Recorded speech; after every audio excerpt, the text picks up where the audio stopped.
Ai, aí a gente fica tudo sério, assim, praticamente. A minha avó dizia uma coisa que eu não posso dizer agora, nem na live. Vocês são os bastidores. Nem eu vou me enxergar. Entendi, não precisa mais. Todo mundo com uma coisa espetada. Eu tinha uma colega na FEBEM que ela falava isso, que ela, quando ela demonstrava que estava muito quieta, ela fazia de conta que tinha uma coisa espetada. Ai, minha avó Lilinha, que saudade. E como?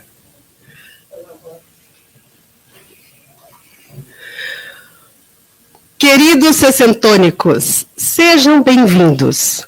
Hoje, 10 de julho, nós vamos conversar aqui, na Supersônica, sobre as novas moradias para idosos, antigamente chamadas de asilos. Especialistas afirmam sobre a importância do idoso viver no ambiente familiar e na comunidade. Mas nem todos os idosos e nem todas as famílias reúnem as condições para manter o idoso em casa. E quando não há essa possibilidade, entra em cena as instituições de longa permanência para idosos, antigamente conhecidas como asilos. E mais recentemente, a gente chama de casa de repouso, residencial e clínicas geriátricas, entre tantos outros nomes. Mais recentemente, ouve-se falar também que idosos moram em flats, hotéis e também no formato de cohousings. O que é tudo isso?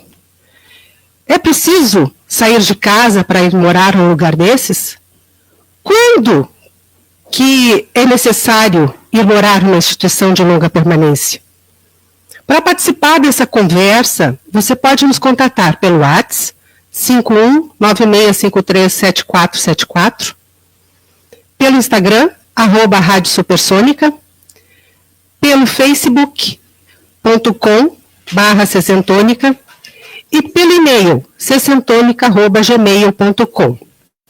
Aqui no estúdio da Supersônica, para conversar com a gente conta com o Thiago Lopes, 38 anos, casado, que adora chimarrão, que está aqui na nossa mesa para a gente tomar. Ele curte a família e é um atleta que joga futevôlei. E o Thiago possui 3 unidades de instituição de longa permanência, né?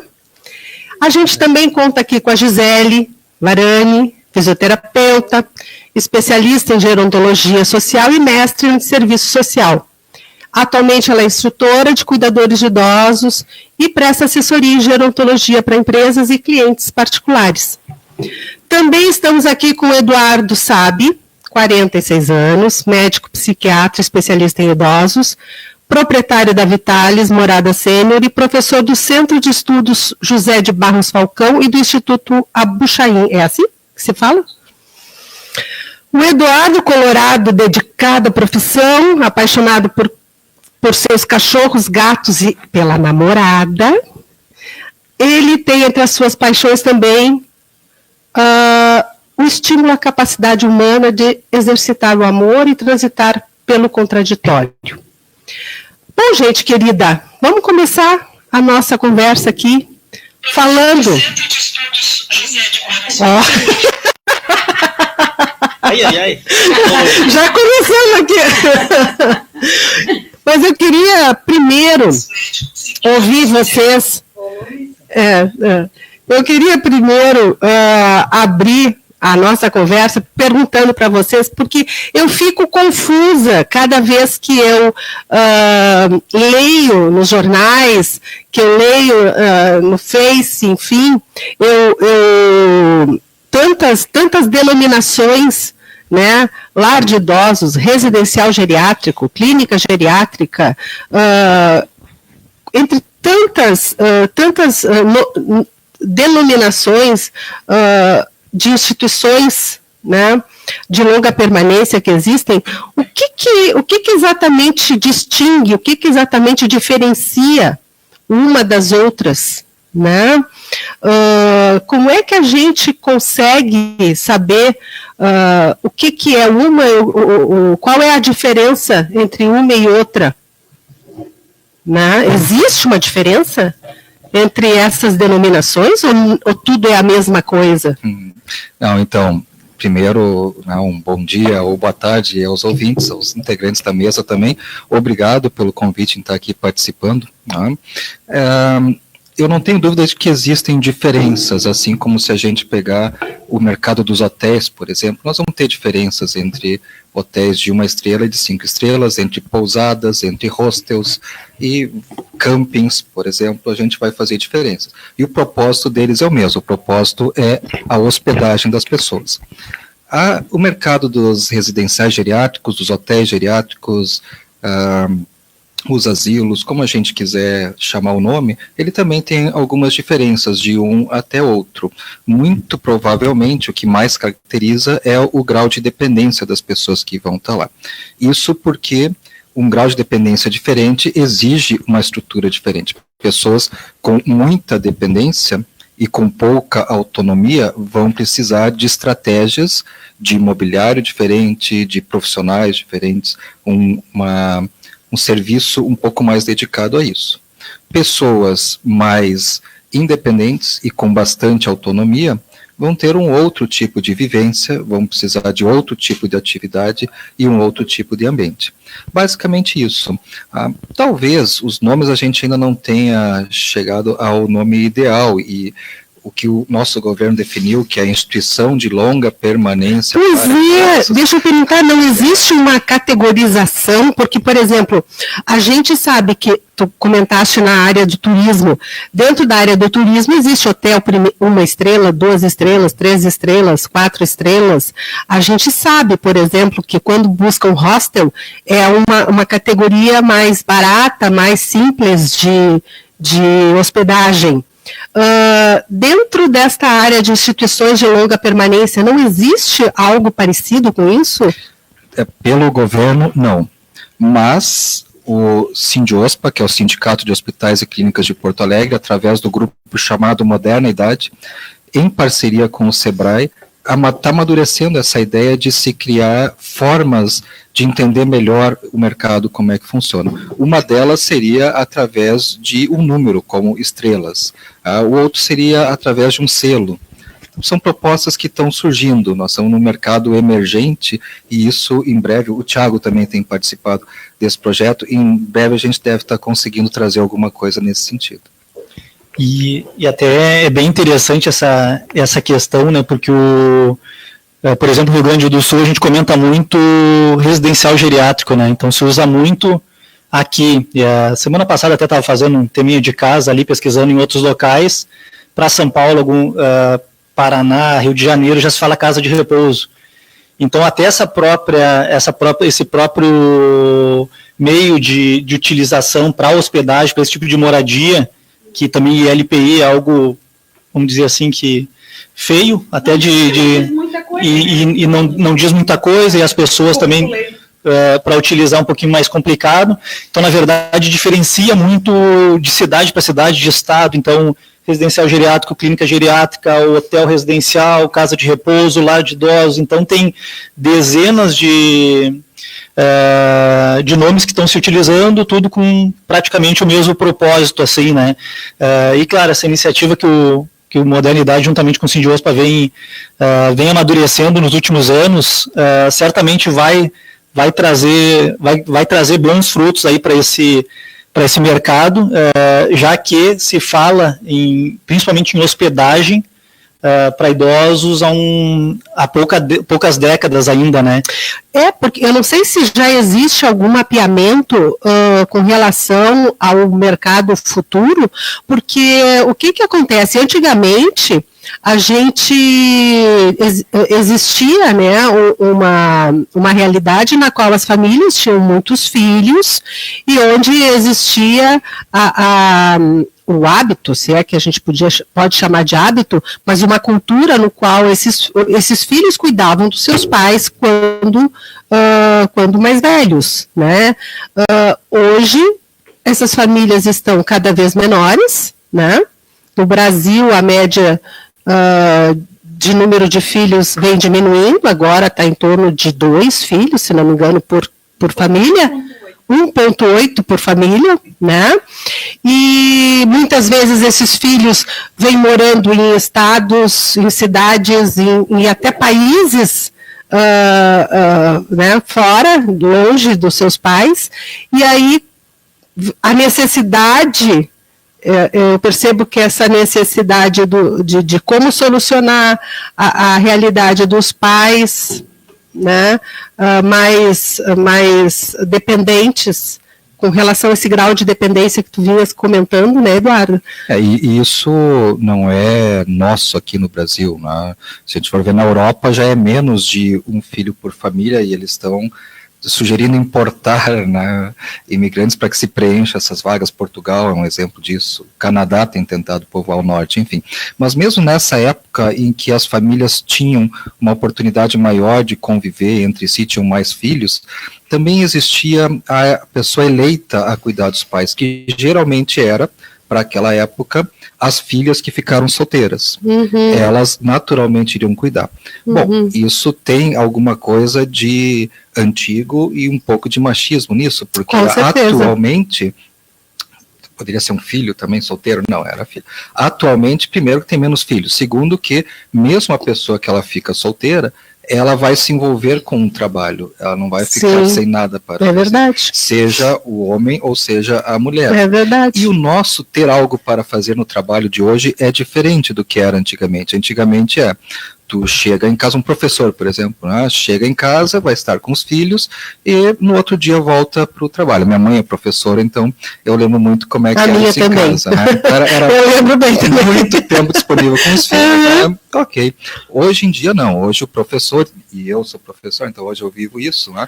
Ele chega em casa e ele já está pesquisando como vai fazer a próxima aula, que já tem tecnologia, já é diferente de antes. Tu entra na aula, o aluno o que está falando, ele está acessando no Google, no celular dele, e já está te questionando a aula, né? Que bom que ele não está vendo outras coisas, está vendo a aula, essa é uma regra nas minhas aulas.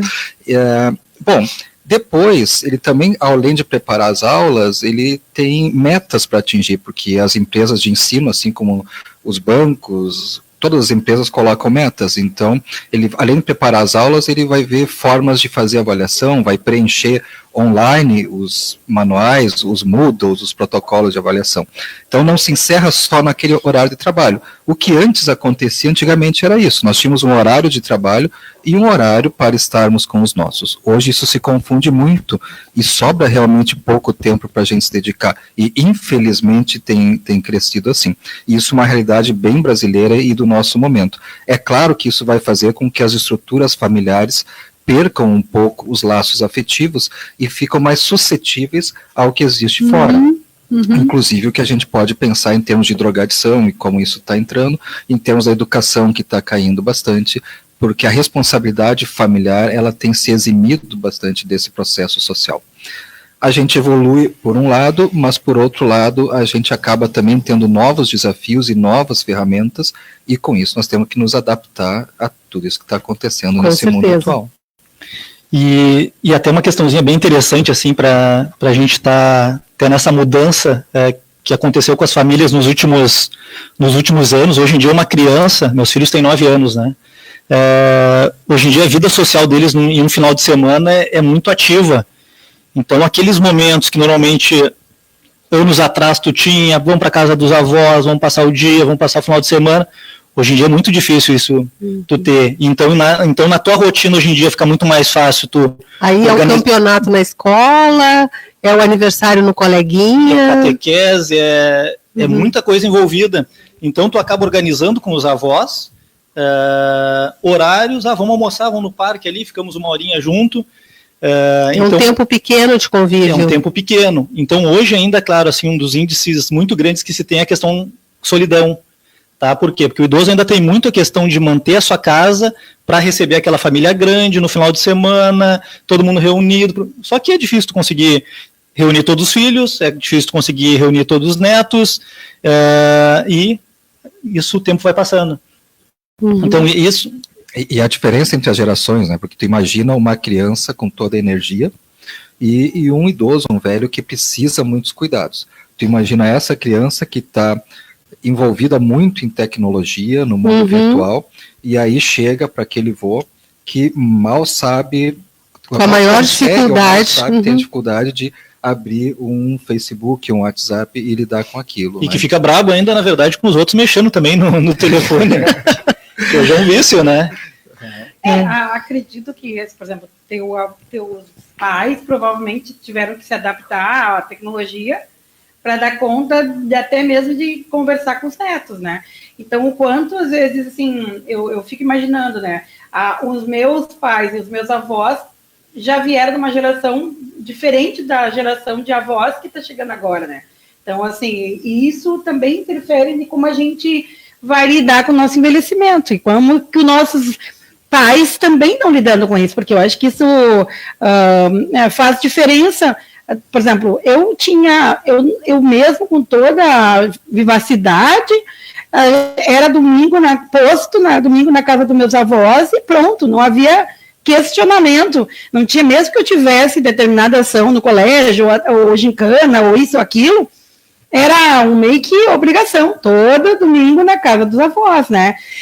Mudou isso, porque hoje há uma escuta da criança e há uma situação, então, aí os pais ficam meio sanduíche, né? Fica aquela questão, eu vou dar conta do meu pai, que olha, os avós dos meus filhos, e meus filhos, como é que eu faço? Então, aí, às vezes, tenta trazer todo mundo para o mesmo universo para poder dar conta, né? O quanto isso mudou. E aí, um encontro no shopping, por exemplo, que não tem a mesma qualidade do encontro que teria numa casa, com um certo conforto, no sentido de perceber as nuances do comportamento de todos. Não é mais esse tipo de coisa. A gente tem que estar preparado para esse outro universo de convívio, né? E aí, talvez, essa proposta de uma ida para um espaço que não seja a casa dele, até de uma forma ressignifica esse processo, porque quando forem visitá-lo, vão visitá-lo ou vão convidá-lo porque querem estar, e não pela obrigação do domingo. Isso até claro, assim, quanto antes for conversado na família, até para já ter, assim, uma participação do idoso, da pessoa, né, porque hoje em dia uma pessoa com 65 anos é jovem, mas já é importante ter essa abordagem dentro das famílias. Por quê? Porque uma coisa que a gente percebe muito, e claro... hoje... Essa é uma discordância que eu tenho do Thiago, a questão idade e nomenclatura. Pois é, em que momento abordar, em que momento falar sobre isso? Claro, eu tenho atualmente eu penso que o melhor local não é em casa, se o idoso estiver sozinho. Tá? Então, hoje já existe diversos tipos de modalidades de hospedagem presente no mercado, onde propõe muito convívio social para essas pessoas. Então, a pessoa pode ter 60 anos de idade e já ter um convívio social muito maior do que vai ter em casa. E isso hoje acaba sendo bem comprovado, assim, né? Porque hoje a realidade que a gente tem dentro dos residenciais é a família tentar, assim, ao máximo, manter o seu idoso em casa. Então, reveza filhos cuidando, depois não consegue ou chega em um limite, coloca profissionais de enfermagem, também chega no limite. Então, quando esgotou as possibilidades, se opta por um residencial.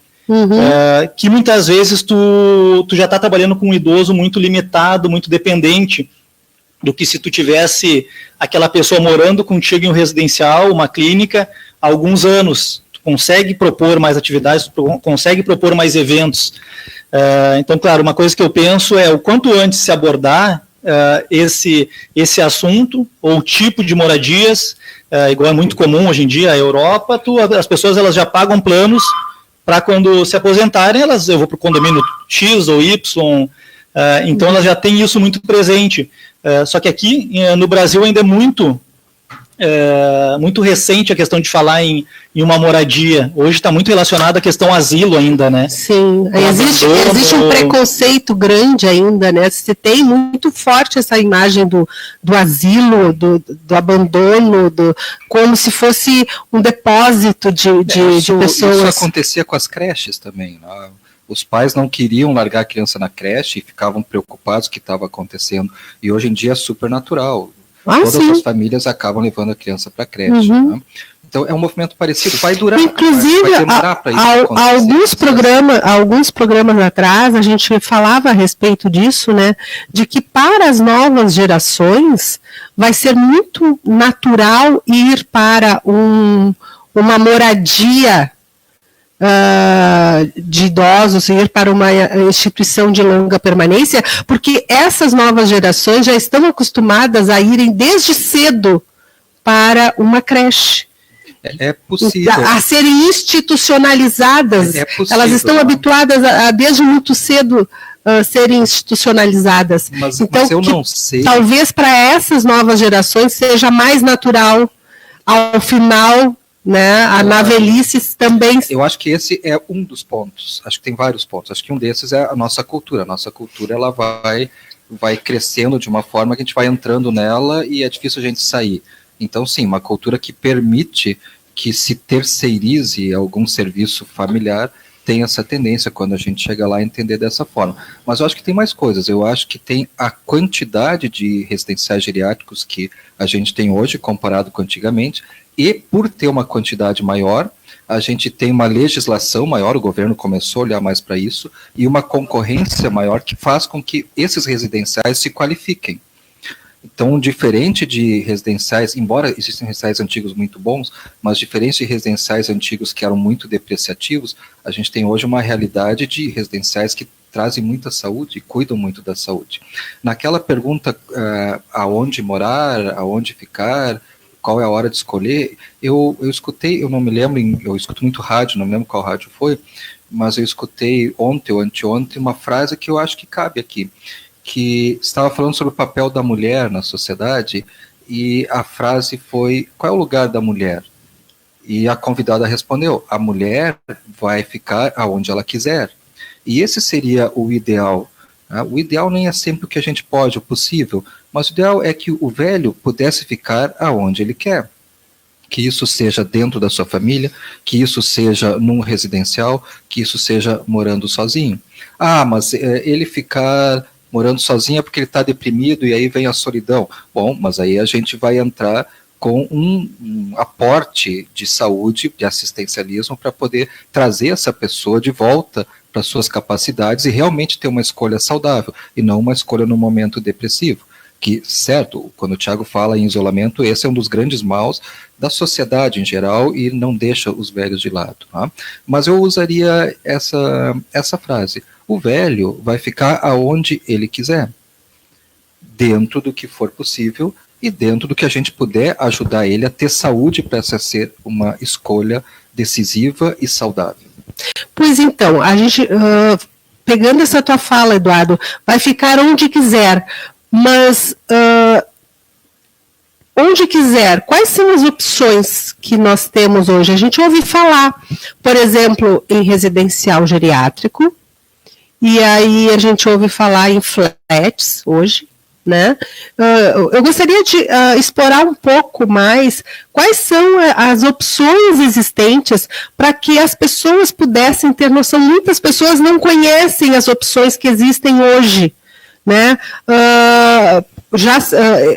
Por alto se ouve falar em co-housing também. O que são essas opções? Quais são essas alternativas? Até porque daqui um pouco quem está nos ouvindo pode ser o filho, ou pode ser até o próprio idoso, e daqui um pouco nem sabia que isso existia. Bom, né? Acho que sim. Eu só vou antes, Karen, trazer ainda a respeito do anterior, porque acho que aí a gente junta com essa diferença entre os vários locais, e o Tiago pode nos ajudar muito na questão de hotel nisso, e de residencial também. Uhum. Eu tive mês passado na Holanda para a gente conhecer como é que eles tratavam o envelhecimento lá. E a gente foi num lugar que é muito diferente dos outros. A gente foi em residenciais como os daqui, e num residencial muito diferente dos outros, que é a Vila Demência, a Broadway. E lá eles atendem pessoas com demências, com Alzheimer, do grau moderado ao grau avançado. E simplesmente a ideia deles é, primeiro, que na Holanda a ideia é que as pessoas fiquem em casa a maior parte do tempo. Sim. Segundo quando for necessário, que se dê um ambiente muito parecido com a sua casa. E é isso que eles proporcionam nessa Vila Demência. a ponto de, por exemplo, quando tem um idoso com demência caminhando no pátio, com Alzheimer, e não vai ter alguém do lado dele acompanhando. E a pergunta que, lógico, a gente fez é, e se ele cair? Sim. E a resposta, bom, nós estamos dando aqui algo muito próximo do que era a vida antes. E se ele cair, é o que aconteceria fora daqui também. E culturalmente a ideia é entender que estar velho também tem seus maiores riscos. E se acontecer algo como um acidente desse, é um acidente. Se a gente tentar implementar isso nessa nossa cultura, vai ser muito difícil, primeiro pelos nossos funcionários, né, Thiago, que vão se sentir extremamente inseguros e culpados se acontecer alguma coisa. Segundo, pelas famílias. Pelas famílias, imagina. Às vezes as famílias reclamam. Permitir que a pessoa caia. Exato, né? Mas como eu trouxe aqui para não acontecer nada. E de repente vocês estão deixando que isso aconteça. Então é muito diferente. Tem também, algumas décadas atrás, um grupo de senhoras na França foi comprando apartamentos no mesmo prédio. Conheço esse case, acho maravilhoso. Que é um condomínio para idosos, mas é um condomínio para idosos que é gerido pelos próprios velhos. Sim. Eles mesmos foram lá e tiveram a ideia. Claro, já faleceram e foram passando para outros idosos que foram tomando conta. Então, dentro do que a gente vai abrir agora, as várias formas de se escolher ou de tipos de instituições no mercado, também a gente deve considerar o quanto a nossa cultura também pode suportar alguns tipos e outros não. Eu acho que a gente trabalha muito com a questão da patologização do envelhecimento, né? A questão do adoecimento, como se todo idoso, automaticamente, quando ficasse 60 anos em um dia, ficasse já dependente e realmente adoecido.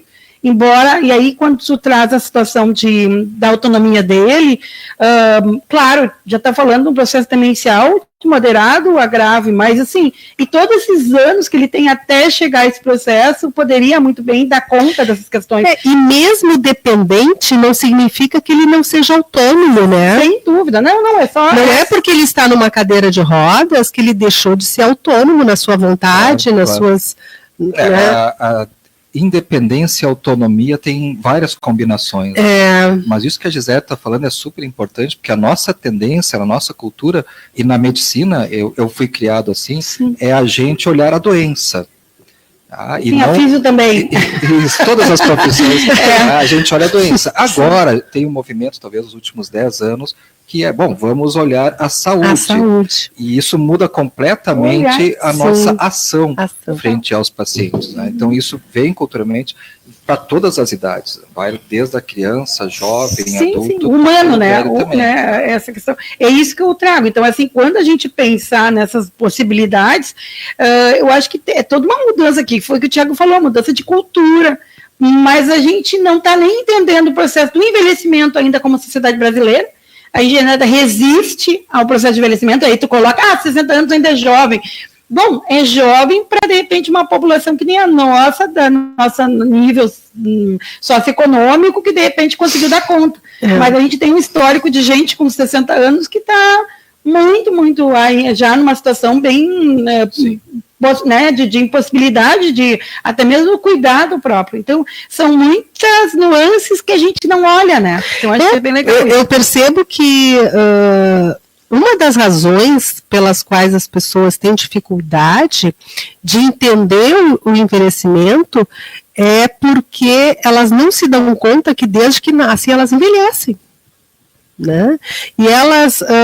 quando, então, falam em envelhecimento, elas falam pensando em adoecimento. Né? Ou no outro, né? Pensando no outro, e não na gente. Daqui a uns anos, eu vou estar, para mim, mais de 60 anos é velho. Então, eu vou ser velho, 60 anos bateram na minha porta, ok, me tornei velho, e ok, está tudo bem em relação a isso. Né? Mas... sabendo com isso que eu tive toda uma outra fase de vida, outras fases de vida, e que eu aproveitei mais, aproveitei menos, sofri mais, sofri menos, foram as minhas experiências ao longo desses anos. E é importante que as pessoas possam olhar a vida como um todo. A velhice vai fazer parte do resto da vida, ela não é isolada. Senão fica essa ideia de que o bom é só o que é jovem, mas tem muita coisa boa lá. Tem muita coisa ruim no jovem também, tem coisa coisa ruim no velho. E ser jovem é diferente de ser jovial. Né? A gente também pode ser jovial aos 70. E até uma questãozinha interessante, assim, é não, igual a gente foi bem colocado aqui, não associar a questão idoso, velhice à dependência, tá? Porque isso é muito comum. Hoje eu tenho um projeto que é para pessoas independentes e ativas, então tem pessoas com 66 anos que moram em um desses locais, mas chegam muitas pessoas com 85, 90 anos, às vezes comentando, quando eu precisar, eu vou buscar um local assim. Opa, daí isso aí, claro, é uma dos questionamentos que a gente faz, né, porque é feita uma entrevista, não, no momento que precisar, o local não é esse, o local seria envolvendo mais a questão de cuidados de saúde. Porque o olhar dele tá, quando ele precisar, dê cuidado. Ele entendendo o espaço que tu tem como de cuidado, que não é. Exatamente. Né? O espaço é um espaço de convivência, normal, como qualquer um. Isso muito mais voltado a atividades e turismo do que voltado à questão de cuidados e saúde assistida, no qual, se não tiver, não tem problema algum. E a questão até de co-house que tu comentaste, Karen, é bem interessante que um tempo atrás eu acompanhei um senhor que estava em um desenvolvimento de uma co-house em Porto Alegre, ele estava com um grupo formado ali com 13 pessoas. E montaram o projeto, terreno, estrutura, fizeram todo o projeto, perfeito, vamos montar essa estrutura e vamos começar a morar junto. Mas antes disso eles vamos fazer uma experiência e vamos passar uma semana junto, para a gente se organizar nas tarefas, o que não saiu, né? Então, daí um tempo atrás eu conversando com uma pessoa até que veio me deixar o currículo para essa proposta dentro de hotéis, e ela comentando que em São Paulo ela trabalhava gerenciando co-house. Então, por quê? Porque, na verdade, isso eu acho que é algo que precisa ter. Sim. Tem que ter uma administradora. Sim. Igual existe hoje em dia as administradoras de condomínio, para a questão do co-house, a proposta dentro dos hotéis, que é o que eu me proponho, tem que ter uma administradora. Por quê? Porque senão tu pega ali as pessoas com 70, outra com 90, tu conciliar as informações para que elas sigam um mesmo regimento é muito difícil. Sim. E esse estresse muitas vezes leva as pessoas a desistir. Sim. Então, até respondendo, co-house, sem haver uma administração, eu não acredito. Sim, eu imagino, porque eu e meus irmãos, né, nós somos 4, mas 3 morando em Porto Alegre, nós administrando a vida da minha mãe já é complicado. Imagina envolvendo mais 10 os filhos, familiares, todo mundo. Exatamente. Mas voltando à nossa questão, vamos lá. Vamos mostrar as alternativas, né, de moradia para idosos que existem hoje, sabe-se lá se ainda vão surgir outras, né? Mas que hoje poderíamos citar como alternativas que existem para idosos, né? O que nós poderíamos apresentar, assim, né? Tu falaste agora em flats, em hotéis, Thiago. Como é que funciona isso? Seria para um idoso saudável, certo? Exatamente. Ativo. Isso. Como é que funciona isso? Essa é uma proposta, justamente hoje a gente percebe que muitas pessoas estão vendendo suas casas porque acham muito grande, trazem lembrança de um momento que elas não estão mais vivendo, da casa cheia, tudo aquilo que a gente vem comentando, e muitas vezes essas pessoas estão vendendo essa casa ou apartamento para ir para um local, um espaço menor, muitas vezes muito mais prático e com comodidades, que hoje em dia o que se vende acaba sendo as comodidades, né? A gente tem vários condomínios em Porto Alegre com esse estilo. O que a gente propõe dentro dos hotéis é justamente isso, é uma empresa voltada a administrar e intermediar esses serviços de convívio social.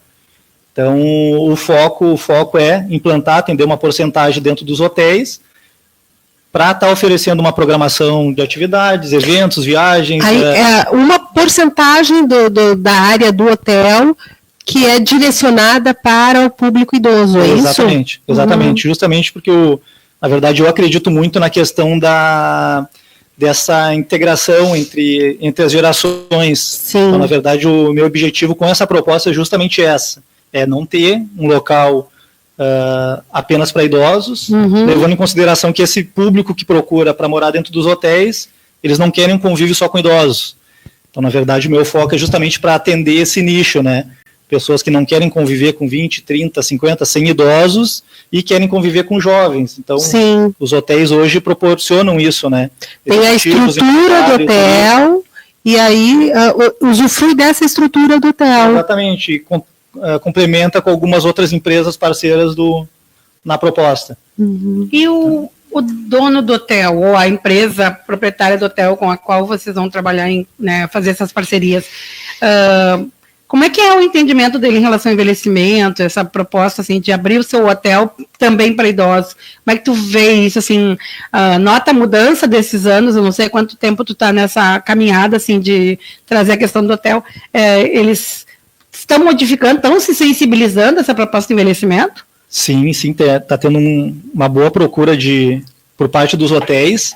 Claro, existe uma resistência muito grande, né, Gisele? Porque hoje tu fala, não, daí eu atendo uma porcentagem para trazer idosos para... Opa, são pessoas dependentes, acamadas, que vão depender... A visão deles de início adoentado. Isso, e claro, existe uma oferta muito grande por algumas empresas para atender essas pessoas dentro de hotéis. Então isso assusta muito os hotéis. Por quê? Porque tem diversas... propostas para levar pessoas direto do hospital para dentro de hotéis. Então, isso é uma coisa que os hotéis não querem. Ou aqueles hotéis que, às vezes, por conta, resolvem ter a pessoa em um long stay, a pessoa vem a ficar dependente, acamada e permanece dentro do hotel. Isso acaba interferindo muito na rotina do hotel. Certo. Só que o hotel, muitas vezes, ele não quer entrar em atrito, porque o filho é um médico, o filho tem todo um network muito forte. Sim. Perante a sociedade, então acaba não tendo essa intuição. Isso quando o contato é direto com o hóspede. Uhum. Isso, então, claro, o que o clube, essa proposta de moradia dentro de hotéis faz? A gente tem uma entrevista inicial e pode ter o término dessa entrevista, dessa moradia, aonde tem residenciais parceiros no qual são direcionados. Ou, às vezes, claro, a maioria das pessoas que procuram é porque muitas vezes não querem um residencial. Então, claro, na entrevista a gente já sugere aquela pessoa que é alternativa. São alguns residenciais que a gente conhece, assim. No caso do hotel, é para o idoso, produtivo, aquele que é ativo, que não... Exatamente. Tem independente, autônomo. Tem carro, dirige, então... E o hotel, normalmente, ele oferece serviços de alimentação, refeição completa, é esse o pacote que ele tudo oferece? Vai montando um plano, assim, a pessoa ela pode optar em ter uma camareira uma vez por semana, ou todos os dias. Então, na verdade, se monta um plano. É personalizado, então. Isso, porque a pessoa ela é independente, né? Certo. Na verdade, eu não tenho como engessar um plano para ela e tu vai ter isso e aquilo. Diferente da maneira que eu faço nos residenciais, que é preciso, né? Então, no hotel, não. A pessoa ela tem essa independência, essa liberdade de optar pelo serviço que ela quer ter, assim, né? Legal. Então, na verdade, é bem de acordo com o pay-per-use, assim. E, além do hotel, também existem flats, né? Que a pessoa pode... Essa proposta eu até iniciei por um flat. Até para poder fazer o projeto piloto, ter esse case hoje que eu tenho, para poder replicar para outros hotéis. Então, eu fiz dentro de um flat. Só que, claro, dentro do flat a gente percebeu que a estrutura acaba sendo um pouco mais, ao nosso ver, melhor, só que o idoso, às vezes, acaba não utilizando tanto o fogão que o flat tem, então, o que ele quer, a praticidade de ter o restaurante. Então, na verdade, essa integração que acaba sendo boa. Interessante! Até teve casos bem interessantes que eu tentei fazer uma venda e falei do fogão, a pessoa, não. Enquanto não tirou o fogão do apartamento dela, ela não sossegou. Já cozinhei a minha vida inteira, não quero cozinhar. Eu não quero saber de um fogão. Eu quero interfonar e chega a comida no meu quarto. E não havia eu quero o cardápio na mão. E não havia jeito de eu convencer a pessoa. Não precisa usar, não, mas eu não quero ver. Eu não quero ver. Com energia de fogão. Então, imagina quantos anos essa mulher me cozinhou. Me tira a barriga do fogão. Aqui, claro, a gente toma cuidado assim, para ser o cooktop, assim, né? Então, nada gás, tudo tem a segurança que a hotelaria não era questão da segurança do fogão em si, ou o objeto. E nesses casos, porque a gente estava falando antes aqui da coisa da socialização da família, do momento de reunião familiar, como é que fica isso quando a família, se há casos assim, eu quero reunir minha família nesse domingo, eu quero reunir minha família nesse... Existem, e tu comentaste de que é personalizado o plano, existe nessa personalização do plano o tipo assim, eu quero uma vez por mês uma sala no hotel para reunir minha família. Sim, uma vez por mês eu vou utilizar a estrutura do restaurante. Na verdade é a casa da pessoa, né? Uhum. Mas claro, o que a gente percebe muito assim, o nosso associado, que a gente chama, ele quer ir para a casa do filho. Que a gente vem percebendo que isso vem mudando de acordo com as gerações. Hoje em dia é muito mais fácil tu ir para casa onde estão teus netos, que eles já estão com os videogames, já estão com os jogos, já estão na estrutura deles, e tu não bagunçar tua casa. Que a gente sabe o que acontece, recebe, vou visitar a avó, depois fica aquela bagunça, fica aquela... E muitas vezes a avó fica reclamando ali 2, 3 dias por causa da casa ficou de pernas pro ar, né? Isso a gente percebe que inverte muito, né? E a questão dos netos, principalmente na adolescência, eles estão adorando a ideia de poder passar alguns dias com os avós dentro de um hotel. Então, porque tem diversos casos. Agora, tinha algumas seleções na Copa América que estavam em Porto Alegre, então tem jornalistas circulando dentro do hotel, às vezes alguma equipe de futebol, então... Aí é bacana ir lá pro hotel do vô e da avó. Exatamente. Eu curti minha avó. Viva Cebolinha. Exatamente, ano passado elas passavam batendo foto, tá o Tafarel ali, tá o fulano, o pessoal da Sport TV tá aqui, então isso era bacana, assim, por quê? Porque na verdade ficavam tietando, né? Claro. Sim. É fantástico de tu ver, assim, esse convívio agora, também. Acho que essa é a questão também, porque dos hotéis e dos flats nós vamos passar para os residenciais geriátricos, tá? Onde tem um nível de assistência na área da saúde um pouco maior. Pois então, vamos lá. Vamos pra, Eduardo, e aí, Eduardo? Residenciais e clínicas geriátricas. O grande desafio para os dois é como tornar esses lugares atrativos para as famílias, porque a gente não quer o isolamento. Isso, porque assim, a gente conversando com o Thiago falou assim, tem casos que ele encaminha para os residenciais. Eu imagino, Thiago, que vai chegar um momento de dependência do idoso que está... Pode chegar, não necessariamente chegará, mas pode chegar o momento de dependência daquele idoso que está lá no hotel e tu vai dizer assim, olha, sinto muito, mas o teu caso agora, né, vai ser de ida para um residencial ou para uma clínica. Como diferenciar isso, né? Até, Karen, eu acho que isso vai ser...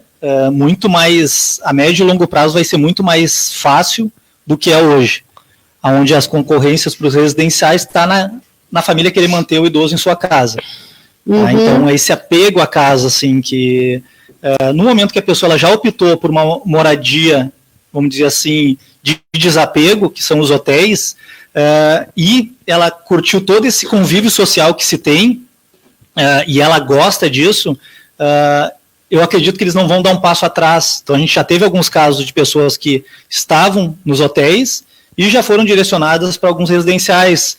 E aí o que elas buscavam? A questão de manter atividades, claro, é feito toda uma adaptação nesses locais para que elas visitem, para que elas possam ir 1, 2 vezes por semana para ter esse convívio dentro dos residenciais. Por quê? Porque é uma pessoa que precisa de um auxílio talvez para tomar banho, precisa usar uma fralda de noite, é uma outra fase. Então, nesses momentos, assim, foi bem tranquilo. Foi bem tranquilo, assim, essa questão dessa adaptação. Da transição, né? Mas dessa transição. Dessa transição, também tem residenciais que têm diferentes tipos de graus, né? Então, acho que é bom falar até para entender, né? Porque vai migrar, né? Eu acredito que o próprio idoso vai começar a perceber também que a necessidade de um maior cuidado e que ali ele vai começar a reclamar para a família que não está conseguindo, né, dar conta. Não, sem dúvida, a gente pode traçar um espectro, assim, pegando essa área, desde os residenciais até os hotéis, E se a gente pegar só a parte dos residenciais, nós vamos ter um espectro também do que oferece um residencial até o outro, isso sem dúvida. A ponto, inclusive, de eventualmente, e eu, além de ter o meu residencial, atendo em outros residenciais também, né? Então, isso observo também. Muitos idosos escolhem estar em um residencial, poderiam escolher um hotel também. Então, é um público que pode estar nos dois, por isso eu falo de um espectro. Certo. Porque eles preferem um local onde tenha o médico, onde tenha o terapeuta ocupacional, o fisioterapeuta, e não um hotel. Este também poderia ser um cliente do hotel. Então, a gente não vai conseguir caracterizar, pegar uma pessoa, e seria muito ruim se a gente fizesse isso, né? Pegar uma pessoa, faz os checks, assim, essa vai para cá, essa vai para lá. Não. Cada pessoa tem a sua cultura, o seu universo, o seu conhecimento, o seu desejo e o seu contexto familiar e financeiro também. E isso vai determinar um grande leque de opções que vão estar disponíveis e ela vai poder se sentir melhor atendida num ou no outro. De fato, o que caracteriza os residenciais é o nível de assistência, que é isso que o Tiago falou em relação aos hotéis, que é o nível mais de convivência, vamos pensar assim, e nos residenciais o nível mais de assistência na parte da saúde. Não que uma pessoa não pode estar encaixada em qualquer um deles. O que a gente vê nos residenciais? Então, desde residenciais mais simples, que a proposta é um local para a pessoa ser cuidada dentro das suas necessidades básicas, ok? Até um residencial mais complexo, onde, além das necessidades básicas, se oferece algumas coisas a mais, como, por exemplo, o médico mais presente, o terapia ocupacional, fisioterapia, atividades em geral. Por exemplo, a gente fez agora a festa junina, uma fogueira de 2 metros de altura, que foi, a gente tinha que ficar um pouco longe porque o calor era muito grande, né? E depois, no final, nós estávamos lá espetando marshmallows e coisa boa! Pegando os marshmallows para eles. Então, são oportunidades que os residenciais mais simples não vão oferecer, os mais complexos, sim. Dentro, se a gente comparar de novo a uma rede de hotel, dentro da questão de graduar isso de 1, 2, 3, 4 ou 5 estrelas, se a gente puder chegar a avançar nisso, vai ficar mais fácil de entender, porque a gente vai abstrair daí o julgamento de um residencial por ter uma estrutura menor é ruim. Não é isso. Sim. Tem uma estrutura menor. São propostas diferentes, isso, né? Então não é o que tem mais estrutura, esse é bom, o que tem menos é ruim. Não, Sim. A gente tem bons hotéis de 1 estrela, bons hotéis de 5 estrelas. A gente tem bons hostels, boas pousadas, certo. E por aí vai. Então se a gente puder evoluir nisso, certamente vai ficar mais fácil para o usuário, que é quem está na comunidade, poder fazer essa escolha. Agora, de novo, o ideal é que se possa ir com o familiar idoso nos locais e que ele possa tomar a decisão, que ele possa estar presenciando o que está acontecendo, dizendo, aqui eu me senti melhor, aqui eu não me senti bem. Que ele possa estar realmente olhando para a sua necessidade e para o que está sendo oferecido e ele tomar a decisão em conjunto com a família. Por quê? Porque geralmente as decisões são feitas por uma pessoa na família, porque eu não tenho tempo, porque eu moro longe, porque a gente acha que o pai não tem que decidir, a gente tem que escolher, não está em condições, e o resultado disso é muito ruim, porque qualquer discordância que acontece ao longo do caminho, quem não participou da decisão vem e cobra. Por que tu escolheu esse e não o outro?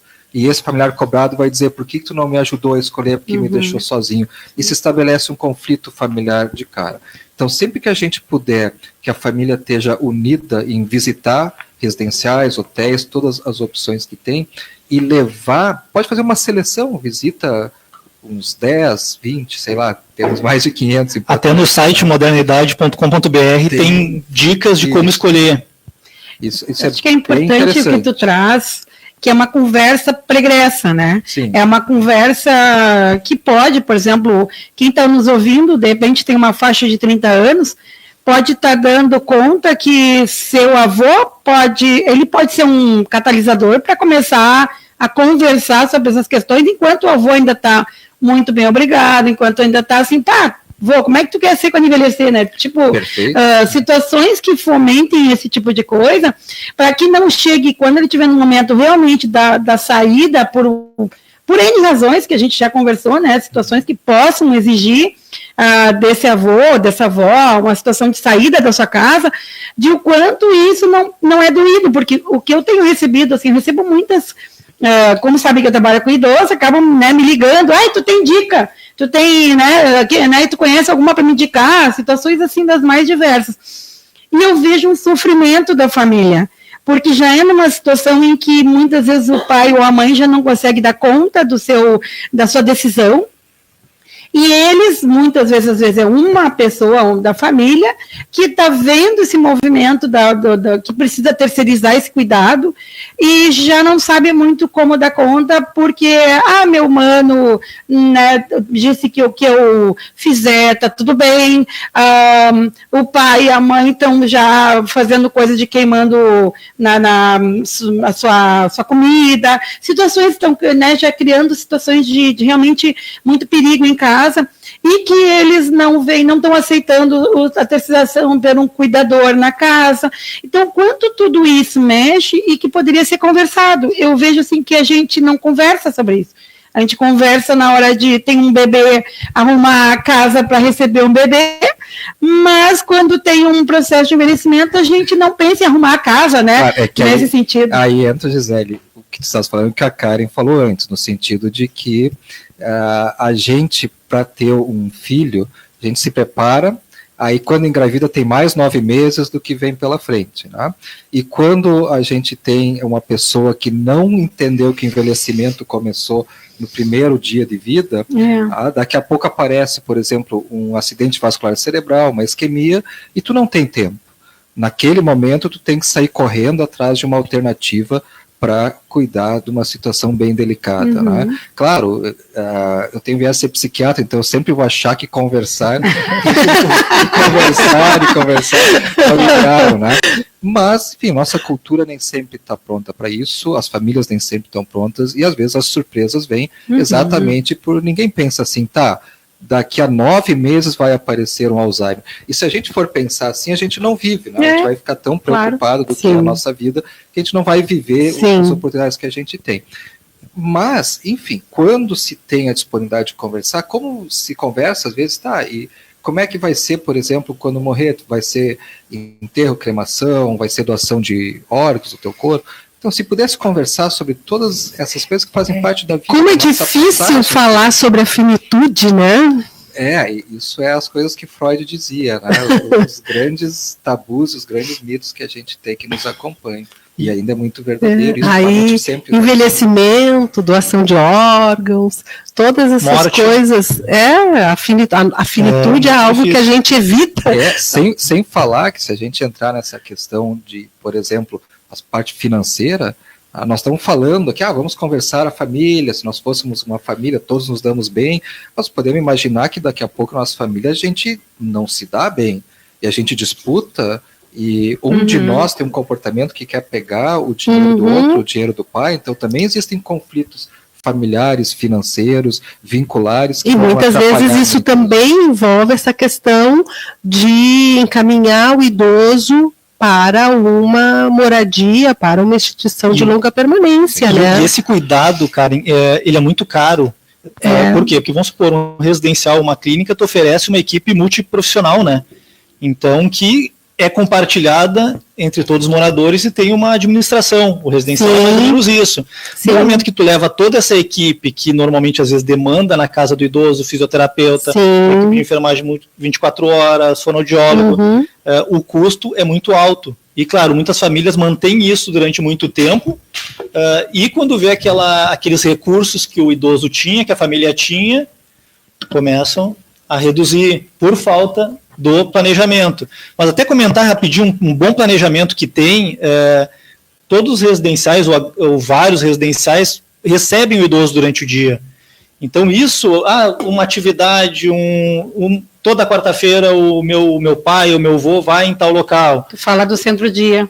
Do centro-dia, que existe centro-dias que são apenas centro-dia, mas os residenciais também têm essas propostas. Então, poxa, eu quero que daqui 3, 4 anos meu pai more lá com o Eduardo. Tiago, eu vou te pedir licença, porque nós vamos começar a falar agora sobre o sessentônico. O sessentônico da semana é um sessentônico muito especial. o nosso sessentônico, toda semana a gente apresenta artistas e bandas com mais de 60 anos, falando a respeito da história, o trabalho, parcerias e reinterpretações. E essa semana a gente não poderia deixar de ser, como não poderia deixar de ser, a gente vai falar sobre o João Gilberto do Prado Pereira de Oliveira, nascido em Juazeiro, Bahia, em 10 de junho de 31, e falecido agora, neste último final de semana, no Rio de Janeiro, dia 6 de julho, aos 88 anos. Cantor, violonista e compositor brasileiro, foi um artista genial, que revolucionou a música brasileira ao criar uma nova batida de violão com influências do jazz para tocar samba, a bossa nova. O jeito suave de cantar também foi inovador. Para a revista Rolling Stone Brasil, foi considerado um dos 30 maiores ícones brasileiros da guitarra e do violão, e também o segundo maior artista brasileiro de todos os tempos, seguindo Tom Jobim. Dono de uma sonoridade original e moderna, João Gilberto levou a música popular brasileira para o mundo, principalmente para os Estados Unidos, Europa e Japão. Tido como um dos músicos mais influentes no jazz americano do século XX, ganhou prêmios importantes nos Estados Unidos e na Europa, como o Grammy, em plena época da Beatlemania. Agora, fique com a voz suave e a batida inconfundível no violão do pai da bossa nova, o já saudoso João Gilberto, que por toda a sua criação e sementes que espalhou por todo o mundo, com certeza se encontra cantarolando ao lado do Papai do Céu.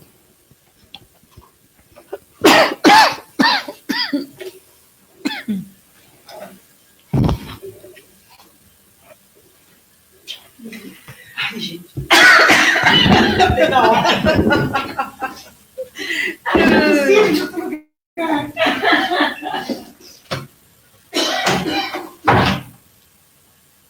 É louco, uma hora passa voando, né? Tu viu, né? A gente nem percebe. Isso que tem muita coisa ainda para falar.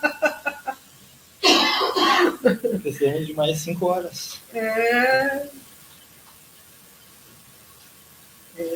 Muita coisa.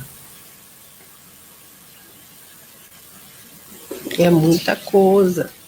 É um assunto que a gente eu percebo, a minha mãe mesmo, ela é uma pessoa que está acamada já há um ano e quase 2 anos. Né? E com cuidadoras 24 horas, fisioterapeuta, psicóloga, né? Uma estrutura completa, cara.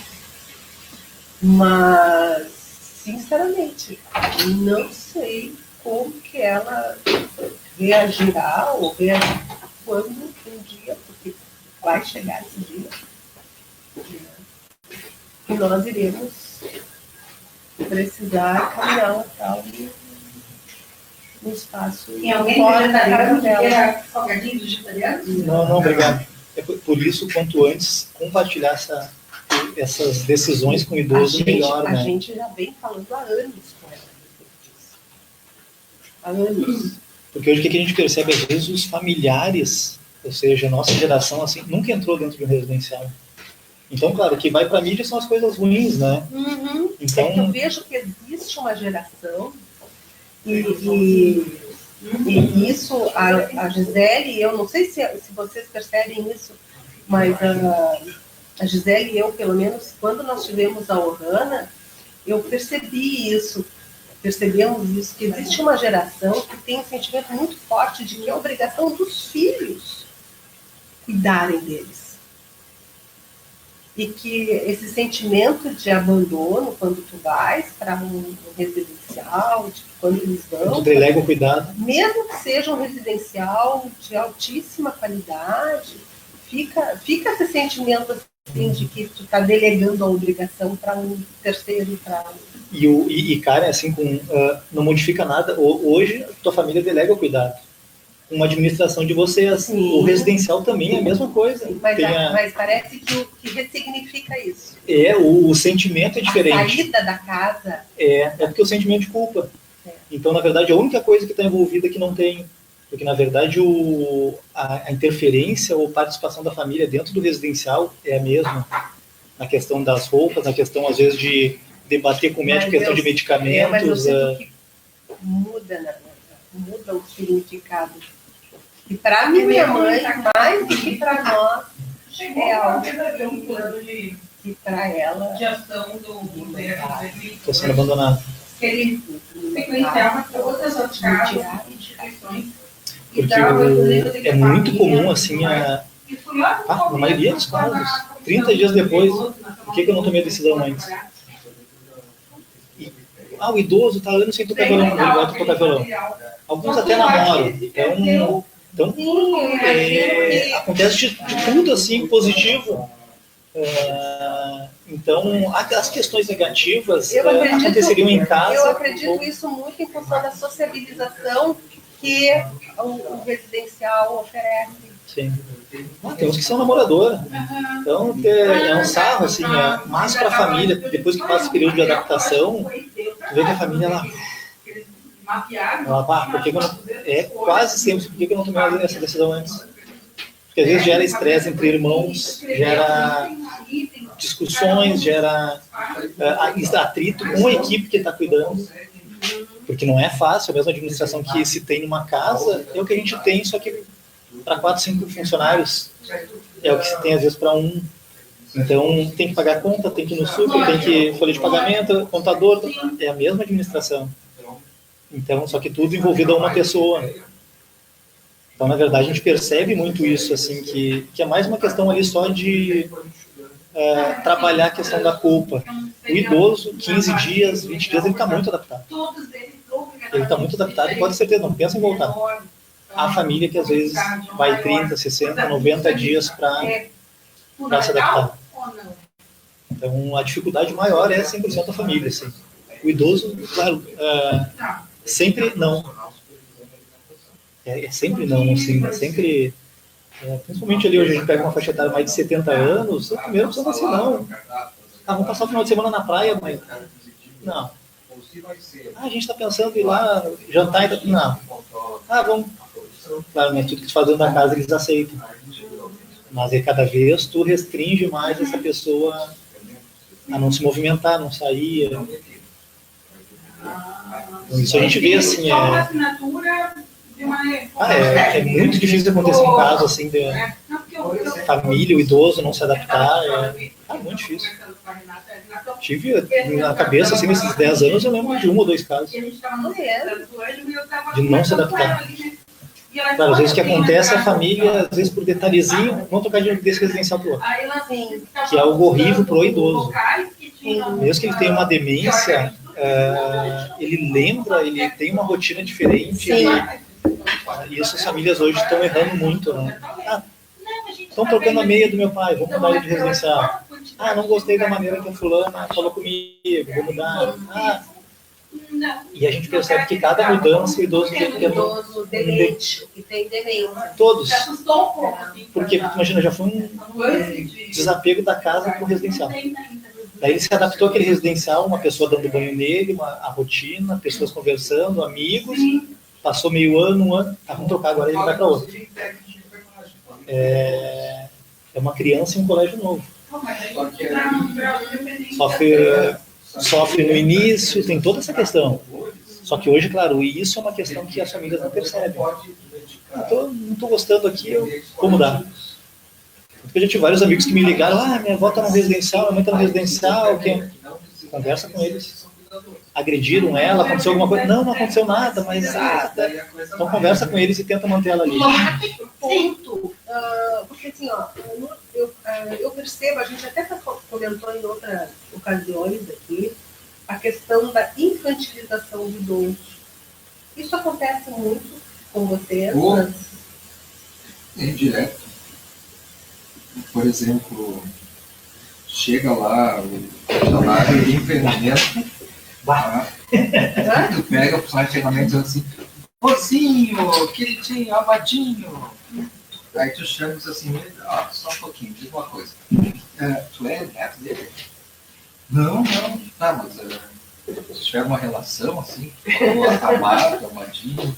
Não, só um jeito de chamar. Tá, mas olha só, deixa para que a família, para que o neto venha, para que o cônjuge venha e use essas palavras. Ai, como é que faz então? Tu chama seu João, Dona Maria. Essa é a característica da pessoa, o próprio nome, essa é a identidade dela. Não é a modinha, a vovozinha. Os cursos de pedagogia que eu dou é direto da empresa, mas não adianta, tá instalado lá. Sabe? Parece que entrou e me desgarrou. Desgarrou a mãe.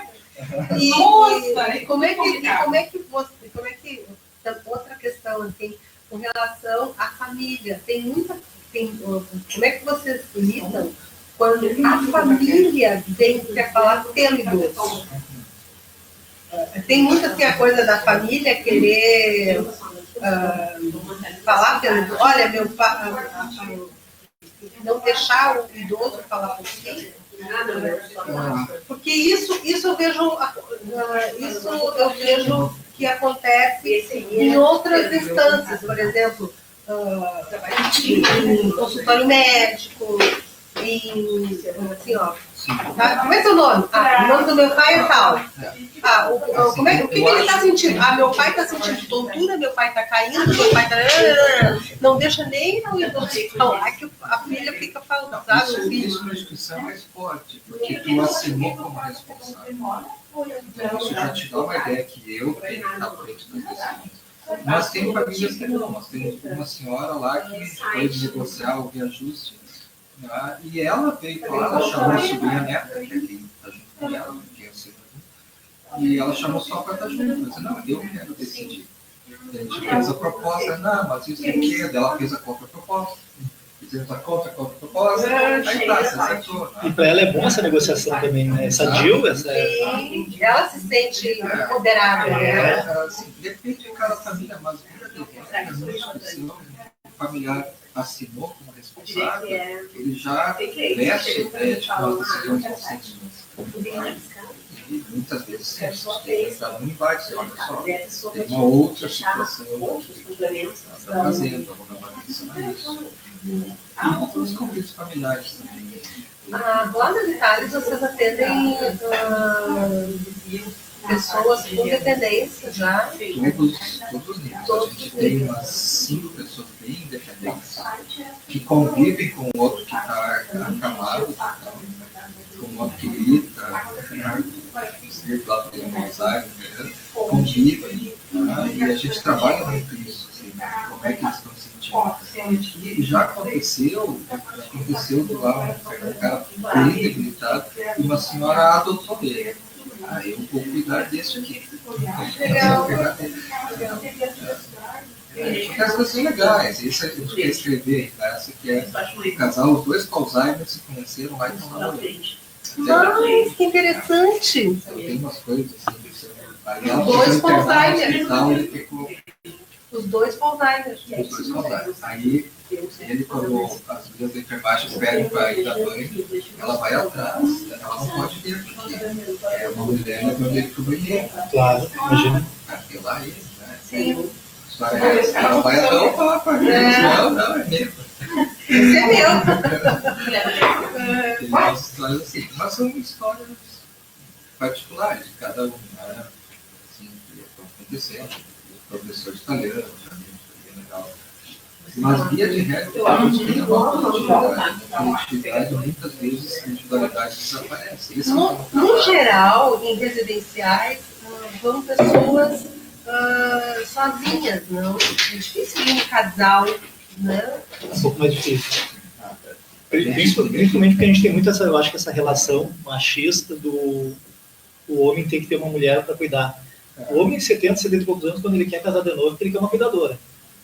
Então, não estamos no microfone, né? Nós estamos ao vivo. Mas é basicamente isso que às vezes é. Nós temos 16 anos lá dentro. Nós tivemos 2 casos de casais, sendo que um deles é que ela piorou com Alzheimer e precisava fazer uma reforma na casa. Estimaram que ia ser uns 4 meses, então vocês. Não sei ficar assim.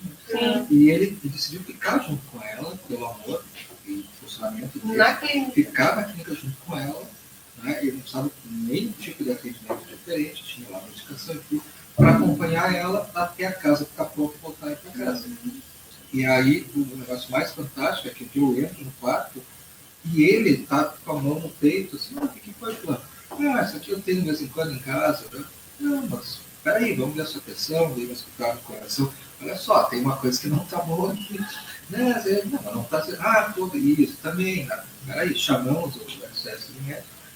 Levar ele para o hospital que estava impactando naquela. Né? Então, o amor dele em ficar com a esposa no residencial geriátrico salvou ele. Isso é um negócio. Que legal. Assim, né? E a presença de, na hora, tu também entrar e dar conta de tudo isso, né? Porque poderia. Na hora. E se ele estiver sozinho, tu imagina. E aí, sim, ele tinha isso em casa, tinha esqueminhas pequenos em casa, só que ele achava que isso vai passar. Sim. Ninguém naquela hora. Comportamento masculino típico, né? Isso é bastante. Nossa. E o cuidado maior estava em cima da esposa. Claro. Sim, o olhar dele não estava sobre ela. Sim. Não, isso aqui é banalizando. Cuidado era tanto que ele se mudou para a clínica para ficar com ela. Né? Ela era o centro. Mas, são 2 casos de casais em 16 anos.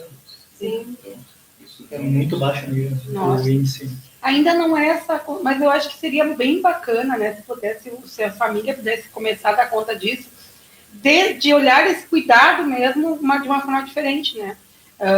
Que o casal pudesse ir enquanto pudesse ainda estar bem para dar conta, porque é um olhar diferente, assim,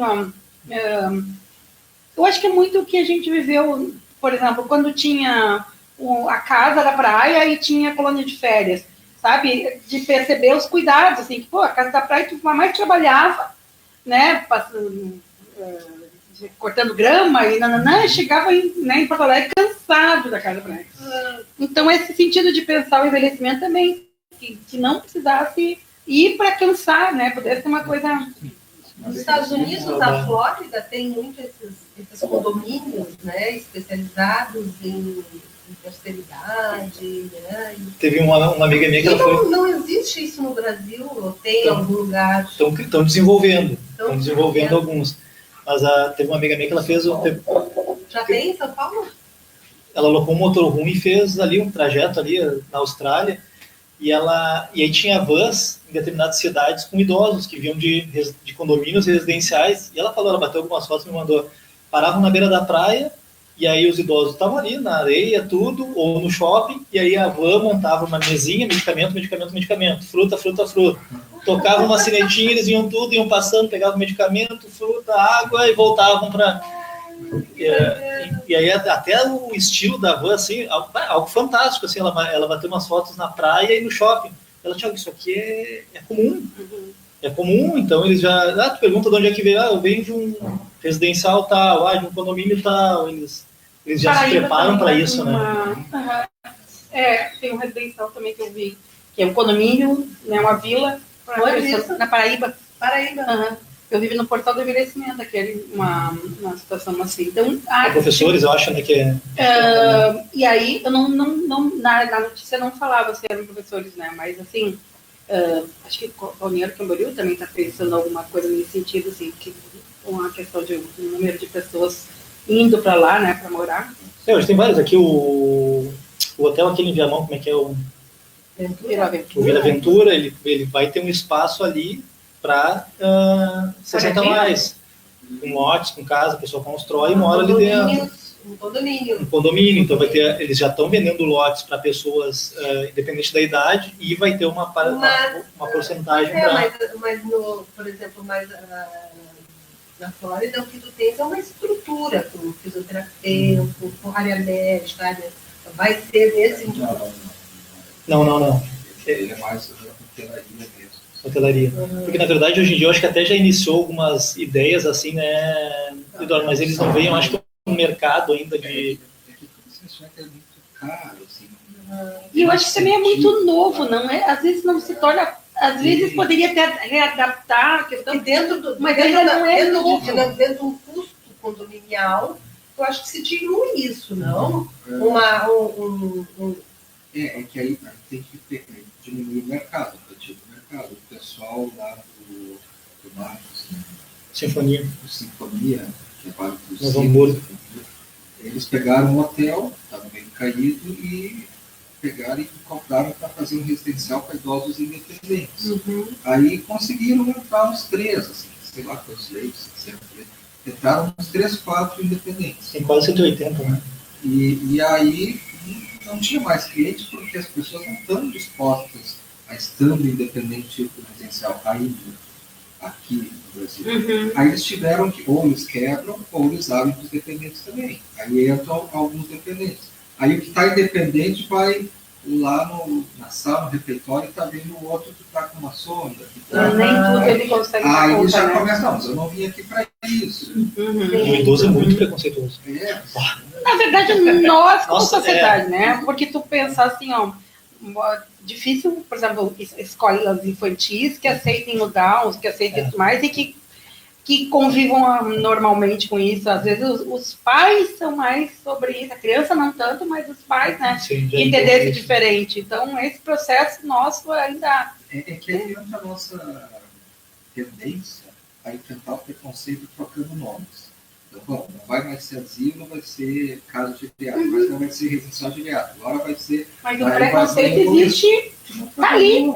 É o preconceito contra o envelhecimento. Ninguém quer ficar velho. Isso vai no politicamente correto de não poder usar mais negro, gay, né? Não poder usar mais as palavras. Isso não faz com que o meu preconceito Não muda, né? faz com que eu reprima ele está lá. Uma hora ele vai sair de outra forma. Então seria muito melhor que eu pudesse, não, tudo bem. Eu vi com as pessoas, né? O Nego Zé, porque o Nego Zé cresci chamando ele de negro, porque ele era negro mesmo, né? Até hoje, e não tinha problema nenhum, eu não tenho problema nenhum. Né? Tem um diplomata da África do Sul que falou esses dias que o maior problema dos negros africanos é o quanto o assistencialismo em torno do negro se molda, que faz com que eles fiquem esperando que o pessoal de fora enxergue eles diferentes, que o pessoal de fora traga a liberdade deles. E aí eles se interiorizam com isso. Mas não é, acho que não é nem só isso. Acho que culturalmente foi tão subjugado que tu aceita muitas vezes esse julgo e que esperando que o outro vá dar conta disso. Mas isso vai acontecer com os velhos também. O velho esperando que alguém venha e tire o preconceito sobre ele? Nesse sentido? Não, o preconceito sobre ele faz com que ele espere a ser dor. Faz com que ele não se sinta em condições dele tomar as decisões. Porque ele tem que apelar para uma família, para um amigo. O preconceito seguiu. Ele sempre foi preconceituoso quando estava numa idade mais plena com os seus velhos. Agora ele velho, esse preconceito. Agora é a vez dele, né? Na cabeça de muitos, agora é a minha vez. Temos chão como sociedade ainda. E essa questão, às vezes, de frequentar um residencial, frequentar um local. Porque a maior dificuldade do idoso é o contato com outros idosos. Claro. Tem uma visão errada, né? Do que é um residencial. É que nem aquela nunca fui no cemitério, não sei como é que é. Bom, mas pode ser, né? Tem os da paz, tem os, sei lá. 30 segundos. Tá bem. Tá bem, combinado. Foi? Combinado. Tudo, né?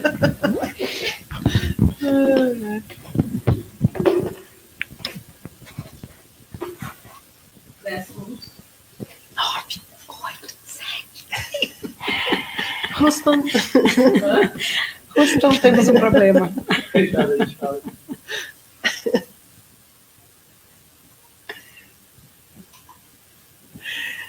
Ô, Sessentônico, e aí? Vamos então para a nossa parte final do programa, mas estamos esperando a sua contribuição pelo WhatsApp 519-653-7474, pelo Instagram, @Rádio Supersônica, pelo facebook.com/Sessentônica, pelo e-mail sessentônica@gmail.com. E aqui no estúdio estúdio da Supersônica, nós estamos com a Gisele Varani, o Eduardo Sabe e o Tiago Lopes conversando a respeito de instituições de longa permanência para idosos ou as novas moradias de idosos. Estávamos aqui no nosso intervalo, enquanto ouvíamos as músicas maravilhosas de João Gilberto, o nosso pai da Bossa Nova, falando que o maior problema para essas questões, o maior preconceito com relação às instituições de longa permanência é o preconceito do próprio idoso morar com os idosos, entre idosos. É isso? Olha, pelo menos uma das peças-chave é essa, né? Porque a gente vai já convivendo com esse preconceito desde pequeno de que o velho é uma pessoa doente, que o velho é chato, é ranzinza, que o velho isso, o velho aquilo, vai esquecendo os outros atributos positivos que tem a velhice também, a experiência, a sabedoria, o companheirismo, as outras formas de interação e de amor, o nível de intimidade que eles conseguem desenvolver, que a gente demora anos para aprender como é que se faz isso, né? Quando a gente envelhece, a gente se vê com aquele preconceito que a gente botava nos outros dentro da gente. Então, isso é uma dificuldade. Não raro, chega um velho num residencial ou uma família com aquele velho e olham aquelas pessoas, eu não quero ficar aqui porque tem muita gente velha. Isso tu vai ver, tem muita gente mais nova do que aquela pessoa que está ali visitando, né? Isso é bastante curioso, mas isso que a gente falava antes também é muito individual, tem pessoas que conseguem enxergar de outra forma, até porque, agora eu vou puxar a brasa para o meu assado como psiquiatra também, né? Antigamente a ideia é que o psiquiatra era para os loucos, né? Os psicólogos também se via assim, mas como os psiquiatras davam remédio e os psicólogos não, era mais fácil ir num psicólogo do que ir num psiquiatra. Né? Então, tem uma geração que ela chega no meu consultório com muito preconceito, com muita dificuldade. Isso vai diminuindo nas novas gerações. As novas gerações já entendem que o estresse do dia a dia, as dificuldades que a gente tem, as depressões, as ansiedades, fazem com que seja legal a gente ter um profissional da área emocional do nosso lado, seja um psicólogo, seja um psiquiatra. E com isso as pessoas vão fazendo as suas terapias, as suas análises ao longo do tempo. Isso vai ajudando a gente a desmanchar os preconceitos também. Vai ajudando a gente a ter ferramentas para enfrentar os problemas quando eles acontecerem. Sejam os da vida em geral, seja os do nosso próprio envelhecimento também. Então a tendência é que a gente esteja melhor instrumentado, a nossa geração, quando enfrentar a chegada do envelhecimento, vamos dizer assim. A gente já tem isso de estar discutindo. A gente não imagina essa nossa mesa redonda aqui, esse nosso espaço, a gente não imagina conversar isso há 20 anos atrás. Uhum. Seria bastante difícil, inclusive. E a gente hoje está conversando aqui com bastante naturalidade, né? É um processo que vai fazendo com que esse preconceito seja trabalhado. Esperamos que realmente se consiga fazer. Resgatando a nossa conversa na primeira parte do programa, a gente estava falando, então, que flats, né, Tiago, me corrige se eu estou cometendo algum equívoco, flats e hotéis, basicamente, hoje, né, é uma alternativa para os idosos ativos, independentes, né, produtivos. Residencial, Eduardo, conforme tu falaste para nós, o residencial geriátrico, ele tem um amplo espectro, né? Tanto ele pode hoje ser uma alternativa para esse idoso que também pode estar no flat e no hotel, como também ele pode servir para um idoso dependente, né, que necessita de um serviço de alta complexidade. Exatamente. Né? E aí, eu pergunto para vocês, porque a gente ouve outras alternativas, né? Por exemplo, condomínio, nós estávamos comentando ainda há pouco que existem condomínios, que existe, a gente está muito na moda falar sobre co-housing, né? O que é isso? Como é que funciona isso? Vocês têm informações a respeito disso? Se existe alguma outra alternativa além dessas que eu estou falando aí? Existem, né? E provavelmente, enquanto a gente está aqui falando de algumas delas, outras estão se criando pela velocidade que a gente tem no mundo de hoje. Por exemplo, se a gente for para o mercado do transporte, não existia Uber, Cabify, 99, há o quê? 5 anos atrás, e hoje já existe, já entrou no mercado. Tá? Então, existem desde propostas das pessoas dividirem com um estudante, por exemplo, a sua neto casa. de aluguel. Um neto de aluguel, existe isso. Né? Eu, particularmente, participo de um aplicativo que hospeda viajantes. Semelhança do Airbnb, mas ele é sem custo. Eu acho bem legal então, esse aplicativo. Couchsurfing, as pessoas chegam na minha casa, ficam na minha casa, eu falo da cultura aqui da minha cidade para eles, faço chimarrão, levo na Redenção, quando dá tempo, quando não dá tempo não vai, passo à frente do Beira-Rio e mostro que é o melhor time. Não, Arena, para, Beira-Rio.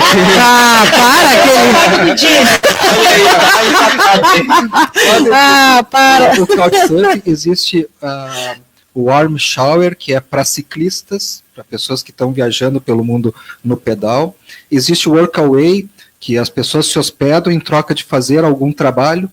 Então pode ser fazer a jardinagem ou consertar alguma coisa na casa.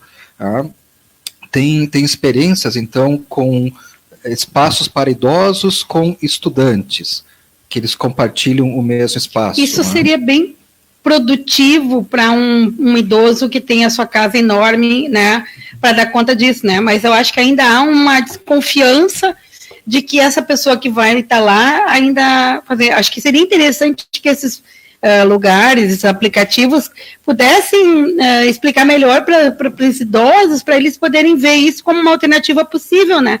Sim. Imagina essa questão assim de poder, eu estou precisando que troque minha lâmpada, sei lá o quê, e aí tem uma pessoa ali que ao mesmo tempo vai trocar a lâmpada e vai ficar 2 dias na casa. Até né? O próprio Airbnb, por que não, né? Se aí, tem um quarto no apartamento. Puxando um pouquinho para o nosso assado, né, de ILPIs, assim, né, e a proposta nos hotéis também, claro, hoje em dia a gente sempre tem que pensar que tem as pessoas de má índole.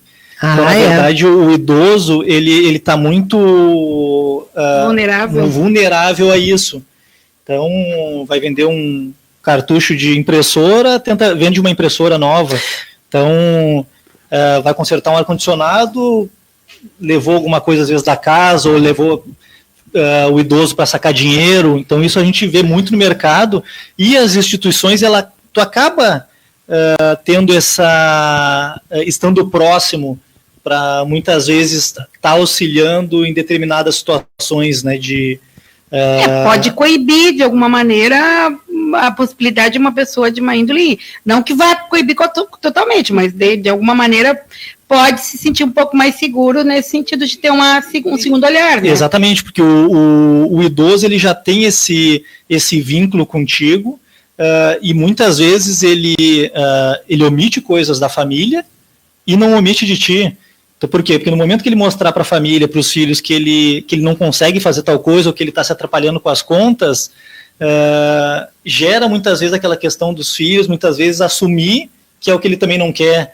Então, muitas vezes ele te traz situações que é simples de resolver, mas muitas vezes ele estava omitindo. Então...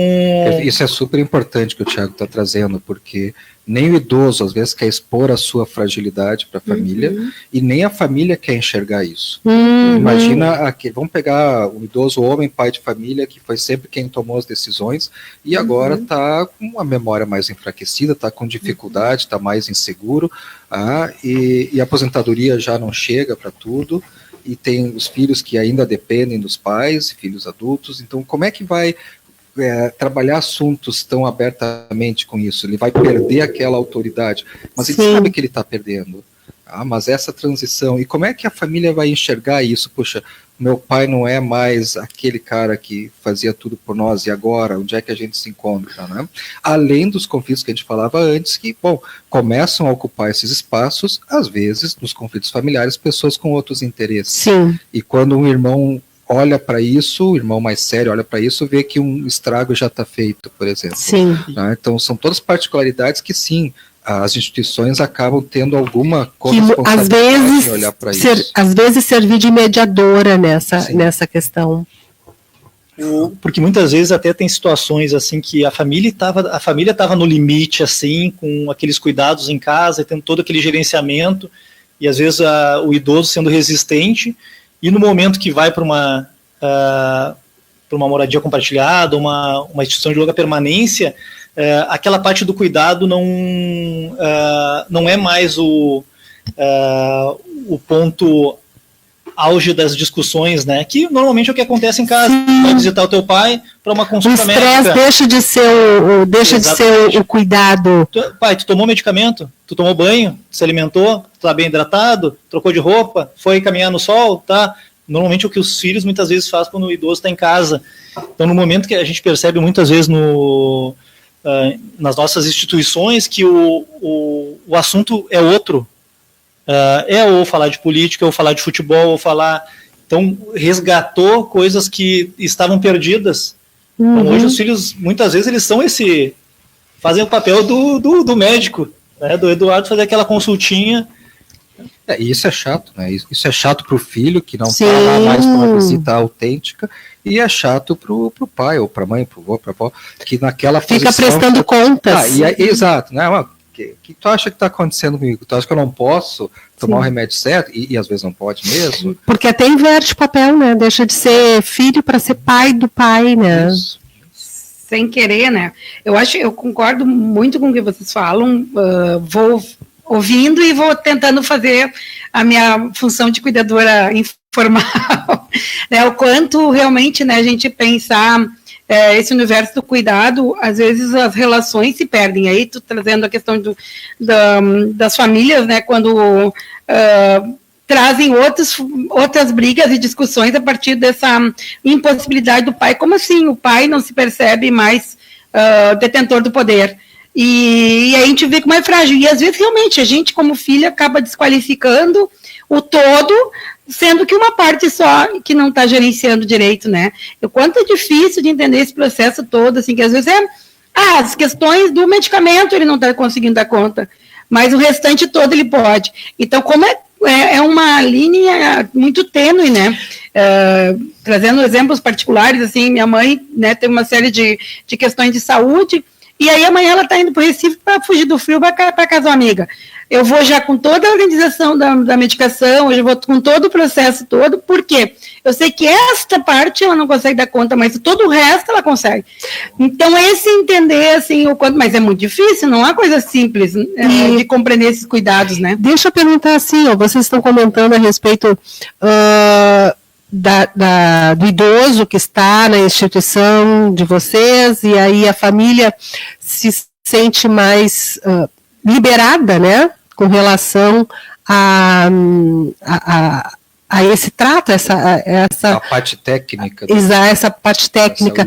Mas como é que é feita essa adaptação do idoso e da família quando ela chega lá?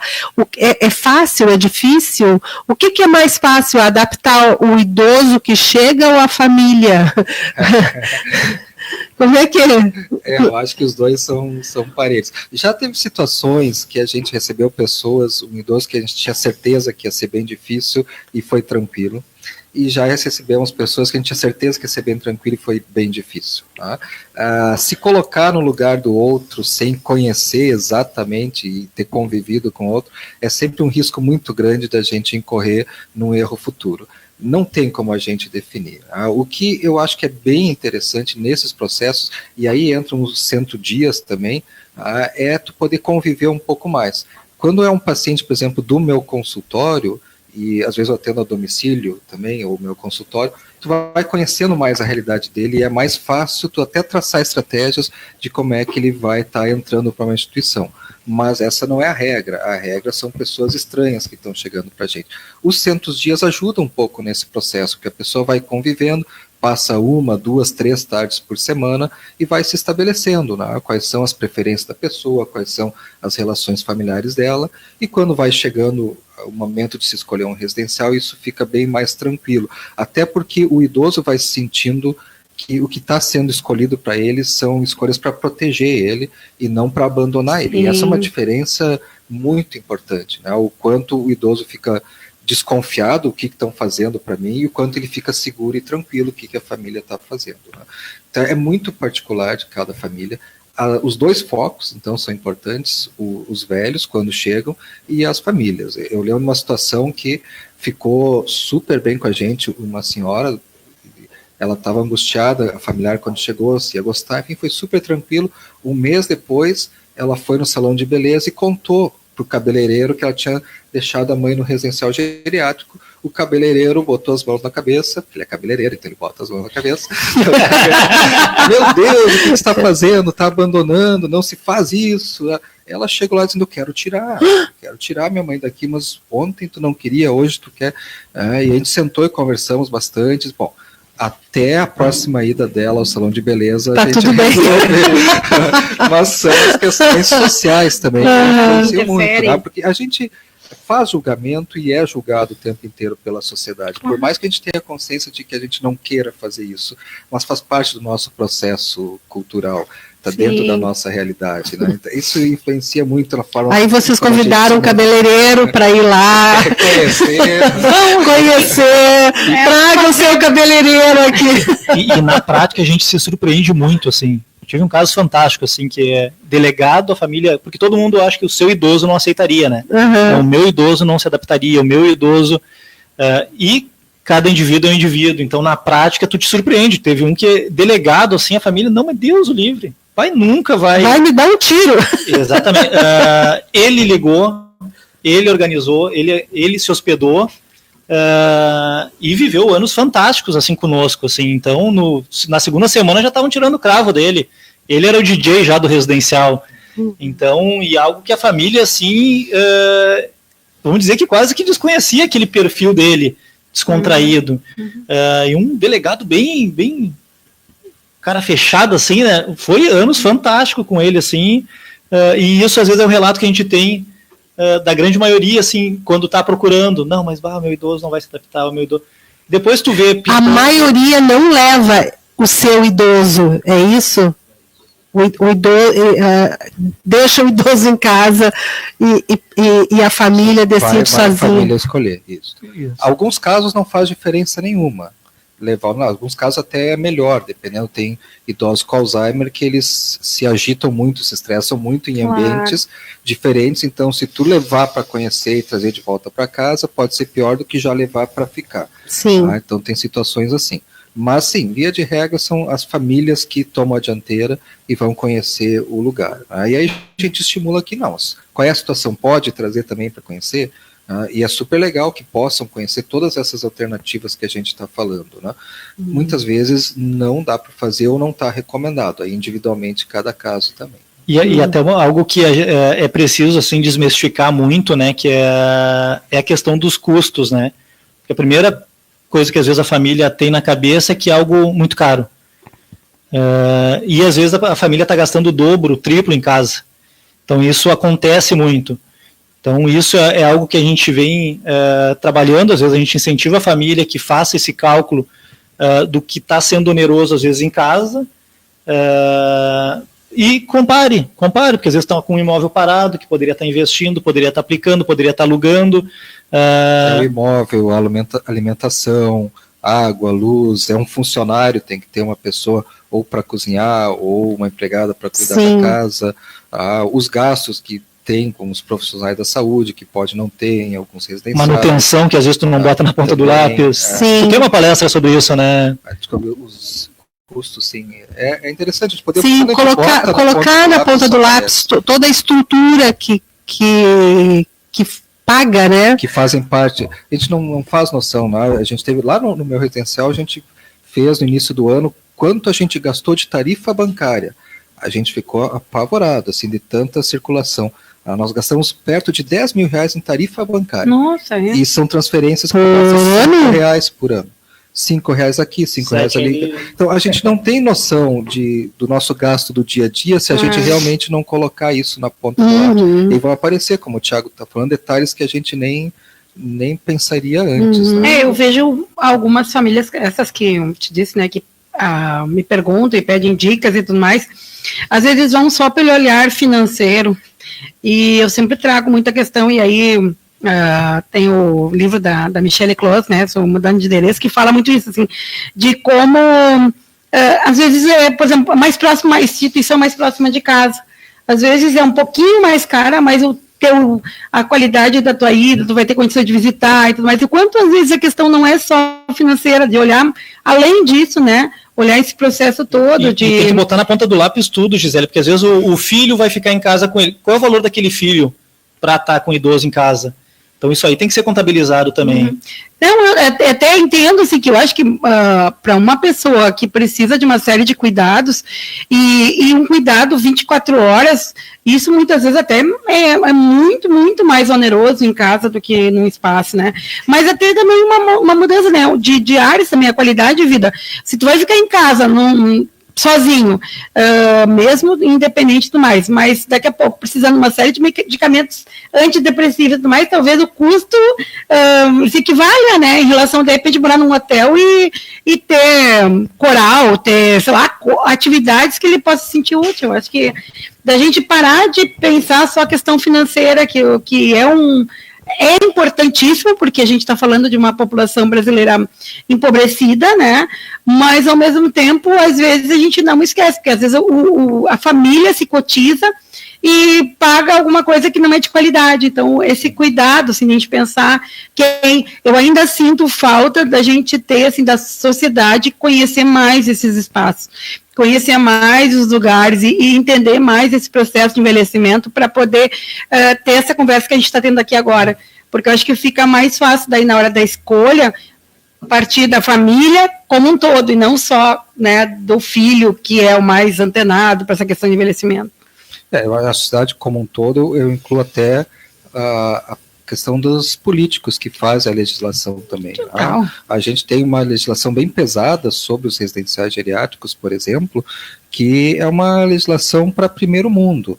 Se a gente for executar tudo aquilo, e a gente busca executar tudo aquilo, os valores que a gente tem que fazer para cumprir as exigências são muito altos. E a gente fica pensando como é que alguém que ganha 1 ou 2 salários mínimos vai alcançar uma instituição com esse nível de exigências. Né? Uma sensibilidade também, às vezes, por exemplo, a gente recebe uma fiscalização que, eu me lembro bem no início, isso a gente já sanou agora, bem no início que a gente queria fazer uma horta no nosso pátio, a gente tem um pátio grande lá, e a vigilância sanitária disse, não é possível, porque tem um risco de contaminação.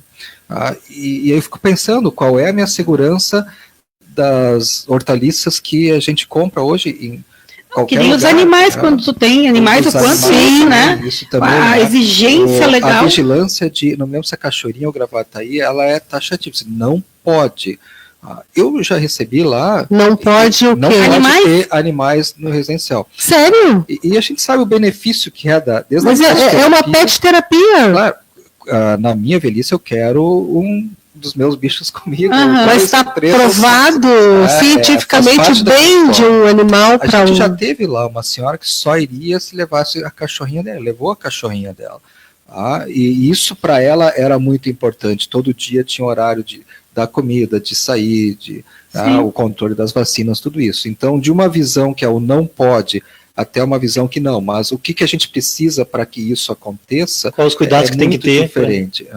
E muitas vezes existe uma rigidez assim, do pessoal, tanto que cria as políticas quanto que implementa as políticas. E como eles não estão vivendo o dia a dia, acaba passando por algo burocrático, tipo o Ministério Público, ele tem a lista de exigências, cobra da vigilância sanitária, a vigilância sanitária diz, olha, mas esse aqui dá para... Não dá para flexibilizar porque não está escrito. Então, A gente acaba passa pelo filtro do fiscal do momento, no caso, e não não uma legislação adequada, né? Cada fiscal tem os... Eduardo, deixa eu te perguntar, e Tiago também, porque tu tocaste nesse assunto de que a nossa legislação, entre aspas, está muito bem feita, é perfeita, né? Dentro de um escopo de primeiro mundo. No entanto, a nossa estrutura ela não alcança. Uma pessoa de baixa renda hoje, uma família de baixa renda hoje, ela não tem onde acessar, ela não tem por onde acessar para o seu idoso um espaço, né, uma instituição de longa permanência. Público nós não temos. Público não existe.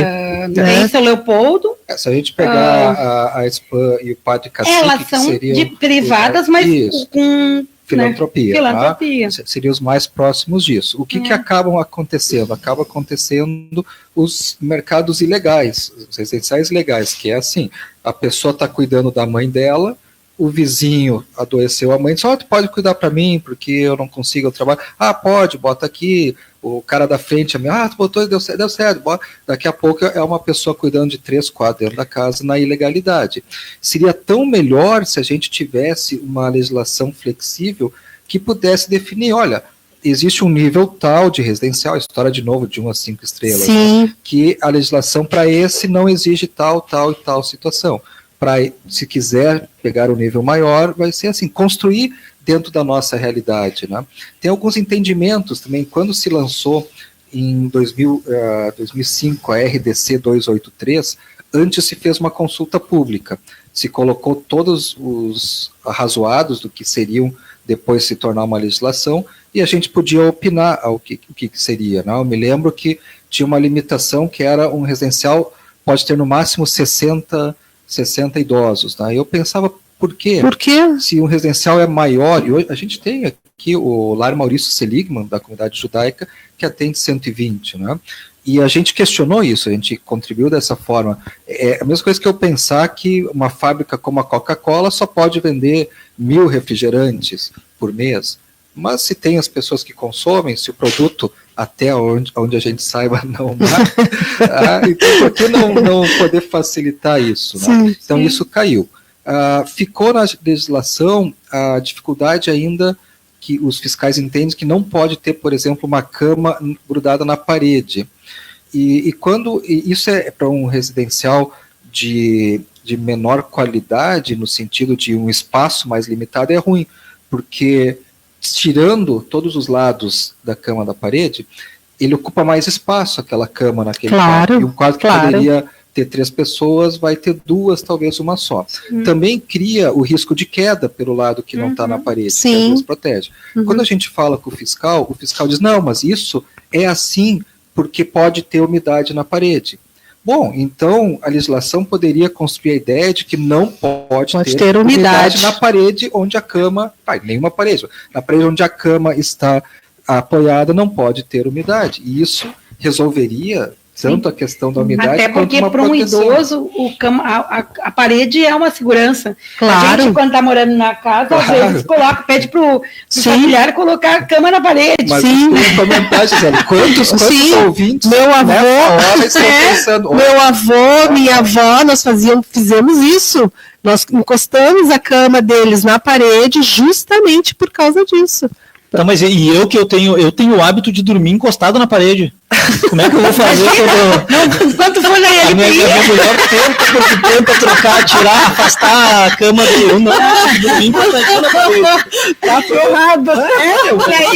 Eu vou brigar com os residenciais para chegar na minha época. Então, essas são incongruências, assim, de quem elabora a lei, mas não conhece a realidade, ou do fiscal, ou de quem está lá, por exemplo, no Ministério Público. Nós temos traçado lá no Moderna Idade uma ideia de trazer essas pessoas para conversar.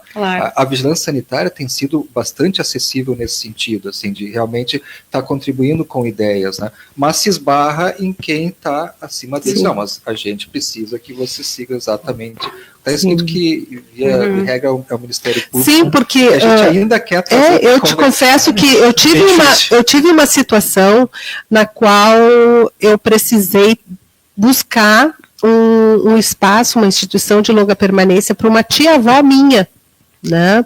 E nós naquela situação, naquele momento, nós não tínhamos, minha tia não tinha condições de pagar um valor de uma casa, né, de uma instituição de padrão maior. Olha, foi muito complicado. Felizmente, nós conseguimos um espaço que encontramos um espaço no município, aliás, era um espaço público, inclusive, de muito boa qualidade, que o próprio município oferecia no interior, mas a intenção inicial era buscar um lugar aqui na Grande Porto Alegre para que ela ficasse próxima da família, né? Mas nós não conseguimos, porque aqui na Grande Porto Alegre os espaços ilegais, sim, porque todos que eu consegui naquele valor que ela podia pagar eram ilegais, estavam com as camas grudadas na parede, tá? A gente não conseguiu. Não tinha condições. Ou vai ser muito caro, ou vai ser com uma qualidade muito baixa. Então, essa é uma situação de que toda a sociedade tem que olhar para isso. É um nó, é uma missão para a gente poder desenvolver uma nova forma. Como que é no exterior, hein? Tu que visitou a Holanda recentemente, então, Thiago, tu que trabalha, né? Como é que vocês... O serviço de seguro de saúde deles é diferente. Todo cidadão na Holanda, ele tem que ter um seguro de saúde, seria um plano de saúde. Mas nós temos o nosso plano de saúde. As pessoas não enxergam, mas o nosso plano de saúde público é o INSS. Karen, os nossos planos de saúde não envolvem residenciais geriátricos. Assim como o governo, na hora de declarar o imposto de renda, não entende que residencial geriátrico possa ser deduzido. Então é uma cascata de entendimentos. Compreensão sobre o processo de envelhecimento ainda, né? E da política sobre envelhecimento, da gestão disso, né? Então é bem diferente. Lá está integrado, tu vai escolher diversos níveis de residencial geriátrico e quem vai estar pagando isso dentro da tua possibilidade de escolha é o plano de saúde. Então tu não vai te preocupar com isso. Então no INSS deles está previsto o residencial geriátrico, é isso? Eu não sei dizer se é sob a forma de INSS. Sim, mas isso, dentro do plano de saúde deles, que é o nosso plano de saúde. A Seguridade Social deles é o mesmo processo governamental. Então é uma política toda. O Thiago comentou lá bem no início e passou batido, acho que é importante a gente trazer essa informação para as pessoas, que se desenvolveu no Moderna Idade, que é aquele grupo do Sindicato de Hospitais e Clínicas de Porto Alegre, que não tem, é um sindicato, mas não é com componente político, é bom diferenciar isso, né? A gente desenvolveu um manual de como escolher um residencial geriátrico. Repete aí, por favor, o endereço. Modernidade.com.br. De novo. Modernaidade.com.br. Tá. Moderna Idade, né? Modernaidade.com. Lá vai se achar, se a página em computador de mesa vai ser à direita, se é no celular vai ser rolando bem embaixo, vai ter o manual como escolher um residencial geriátrico, né? Ajuda as pessoas a entenderem o que é uma ILPI, o que na primeira visita tu vai observar, financeiramente, o que tu vai pôr na ponta do lápis para compor os custos. Legal. Uma série de dicas, o que tu vai perguntar antes de decidir, o que tu vai perguntar no residencial geriátrico, né, o que eles têm, o que não tem, o que tu vai observar, enfim, então isso está disponível na internet, é só acessar o site modernaidade.com.br e tem bastante informação interessante lá. Algumas sugestões, estou um mês falando delas no meu canal no YouTube, então, justamente essas dicas, algumas coisas eu comecei a contribuir para, porque justamente às vezes a gente recebe esse tipo de consultoria por amigos, pessoas que querem, às vezes, pensar nesse tipo de moradia e não tá exposta ainda. Então, o meu objetivo é justamente dar algumas sugestõezinhas básicas do que a gente vem trabalhando há uns bons anos, assim, para tirar esses esclarecimentos, assim, desse mercado ainda misterioso. E como é que te acha? Thiago Lopes. Thiago Lopes no YouTube. Thiago com TH, né? Thiago Lopes. Tá. Gente, agora estamos já no finalzinho do nosso programa. Então, eu gostaria justamente de pedir para vocês deixarem um recadinho final e os contatos de vocês, né? Já que deixaram tão boas contribuições, tenho certeza que tem muita gente querendo fazer mais perguntas, mais contatos, buscar lá no e-mail, via e-mail, via Face, sei lá, via site. Por favor, deixem, então, né, os perfeito. contatos. Obrigado pelo convite. Os contatos, então, para os residenciais é vivenciasdosul.com.br, então ali encontra as unidades, e o projeto dentro dos hotéis é clube60.com.br. E pode estar me seguindo aí no Instagram, no YouTube, se inscrever lá no canalzinho lá que... Thiago Lopes com TH. Obrigado. Obrigada. Bom, a minha instituição é a Vitalis Morada Sênior, né? Tem site vitalismoradasenior.com.br, tem no Facebook também. Mas eu gostaria de deixar aqui, dentro de tudo isso que a gente conversou, né, a ideia de que o envelhecimento é um processo, no que a Karen trouxe no início, que vai desde que a gente nasce, nós já estamos convivendo com o nosso envelhecimento, e com o que a Gisele trouxe de que se possa conversar mais isso, não se esperar para a última hora. O Thiago também trouxe a ideia de que com isso a gente está fazendo um planejamento da nossa vida, seja ela familiar, financeira, e também do nosso envelhecimento, como é que a gente vai lidar com isso. A gente não tem essa prática, né, essa ideia de estar pensando lá adiante, porque a gente se assusta. Por que eu vou pensar de algo que ainda não existe? Por que eu vou pensar de algo que não está acontecendo? E principalmente se pode ter algo ruim lá na frente. Então, eu gostaria de dizer que, por exemplo, Alzheimer é uma doença que não atinge a maioria das pessoas. Atinge menos da metade dos velhos com 90 anos, e menos ainda aos 80, aos 70, aos 60. Então, também a gente não fazer um planejamento de quando eu for velho, eu serei um velho doente. Tá? Mas, caso aconteça, como é que eu vou me planejar? Poder pensar a sua vida também daqui para frente, sem que isso gere esse fator ansiedade, sem que isso faça com que eu deixe de viver o meu momento atual, mas sim, que a gente possa ter um olhar lá na frente, como é que a gente vai estar chegando e construindo essa nossa realidade para chegar lá com uma rede social de apoio, com uma família apoiando, financeiramente, com condições de enfrentar o que vier pela frente também. Que a gente tenha, né? Obrigada por mais um dia estar aqui, porque eu aprendo sempre.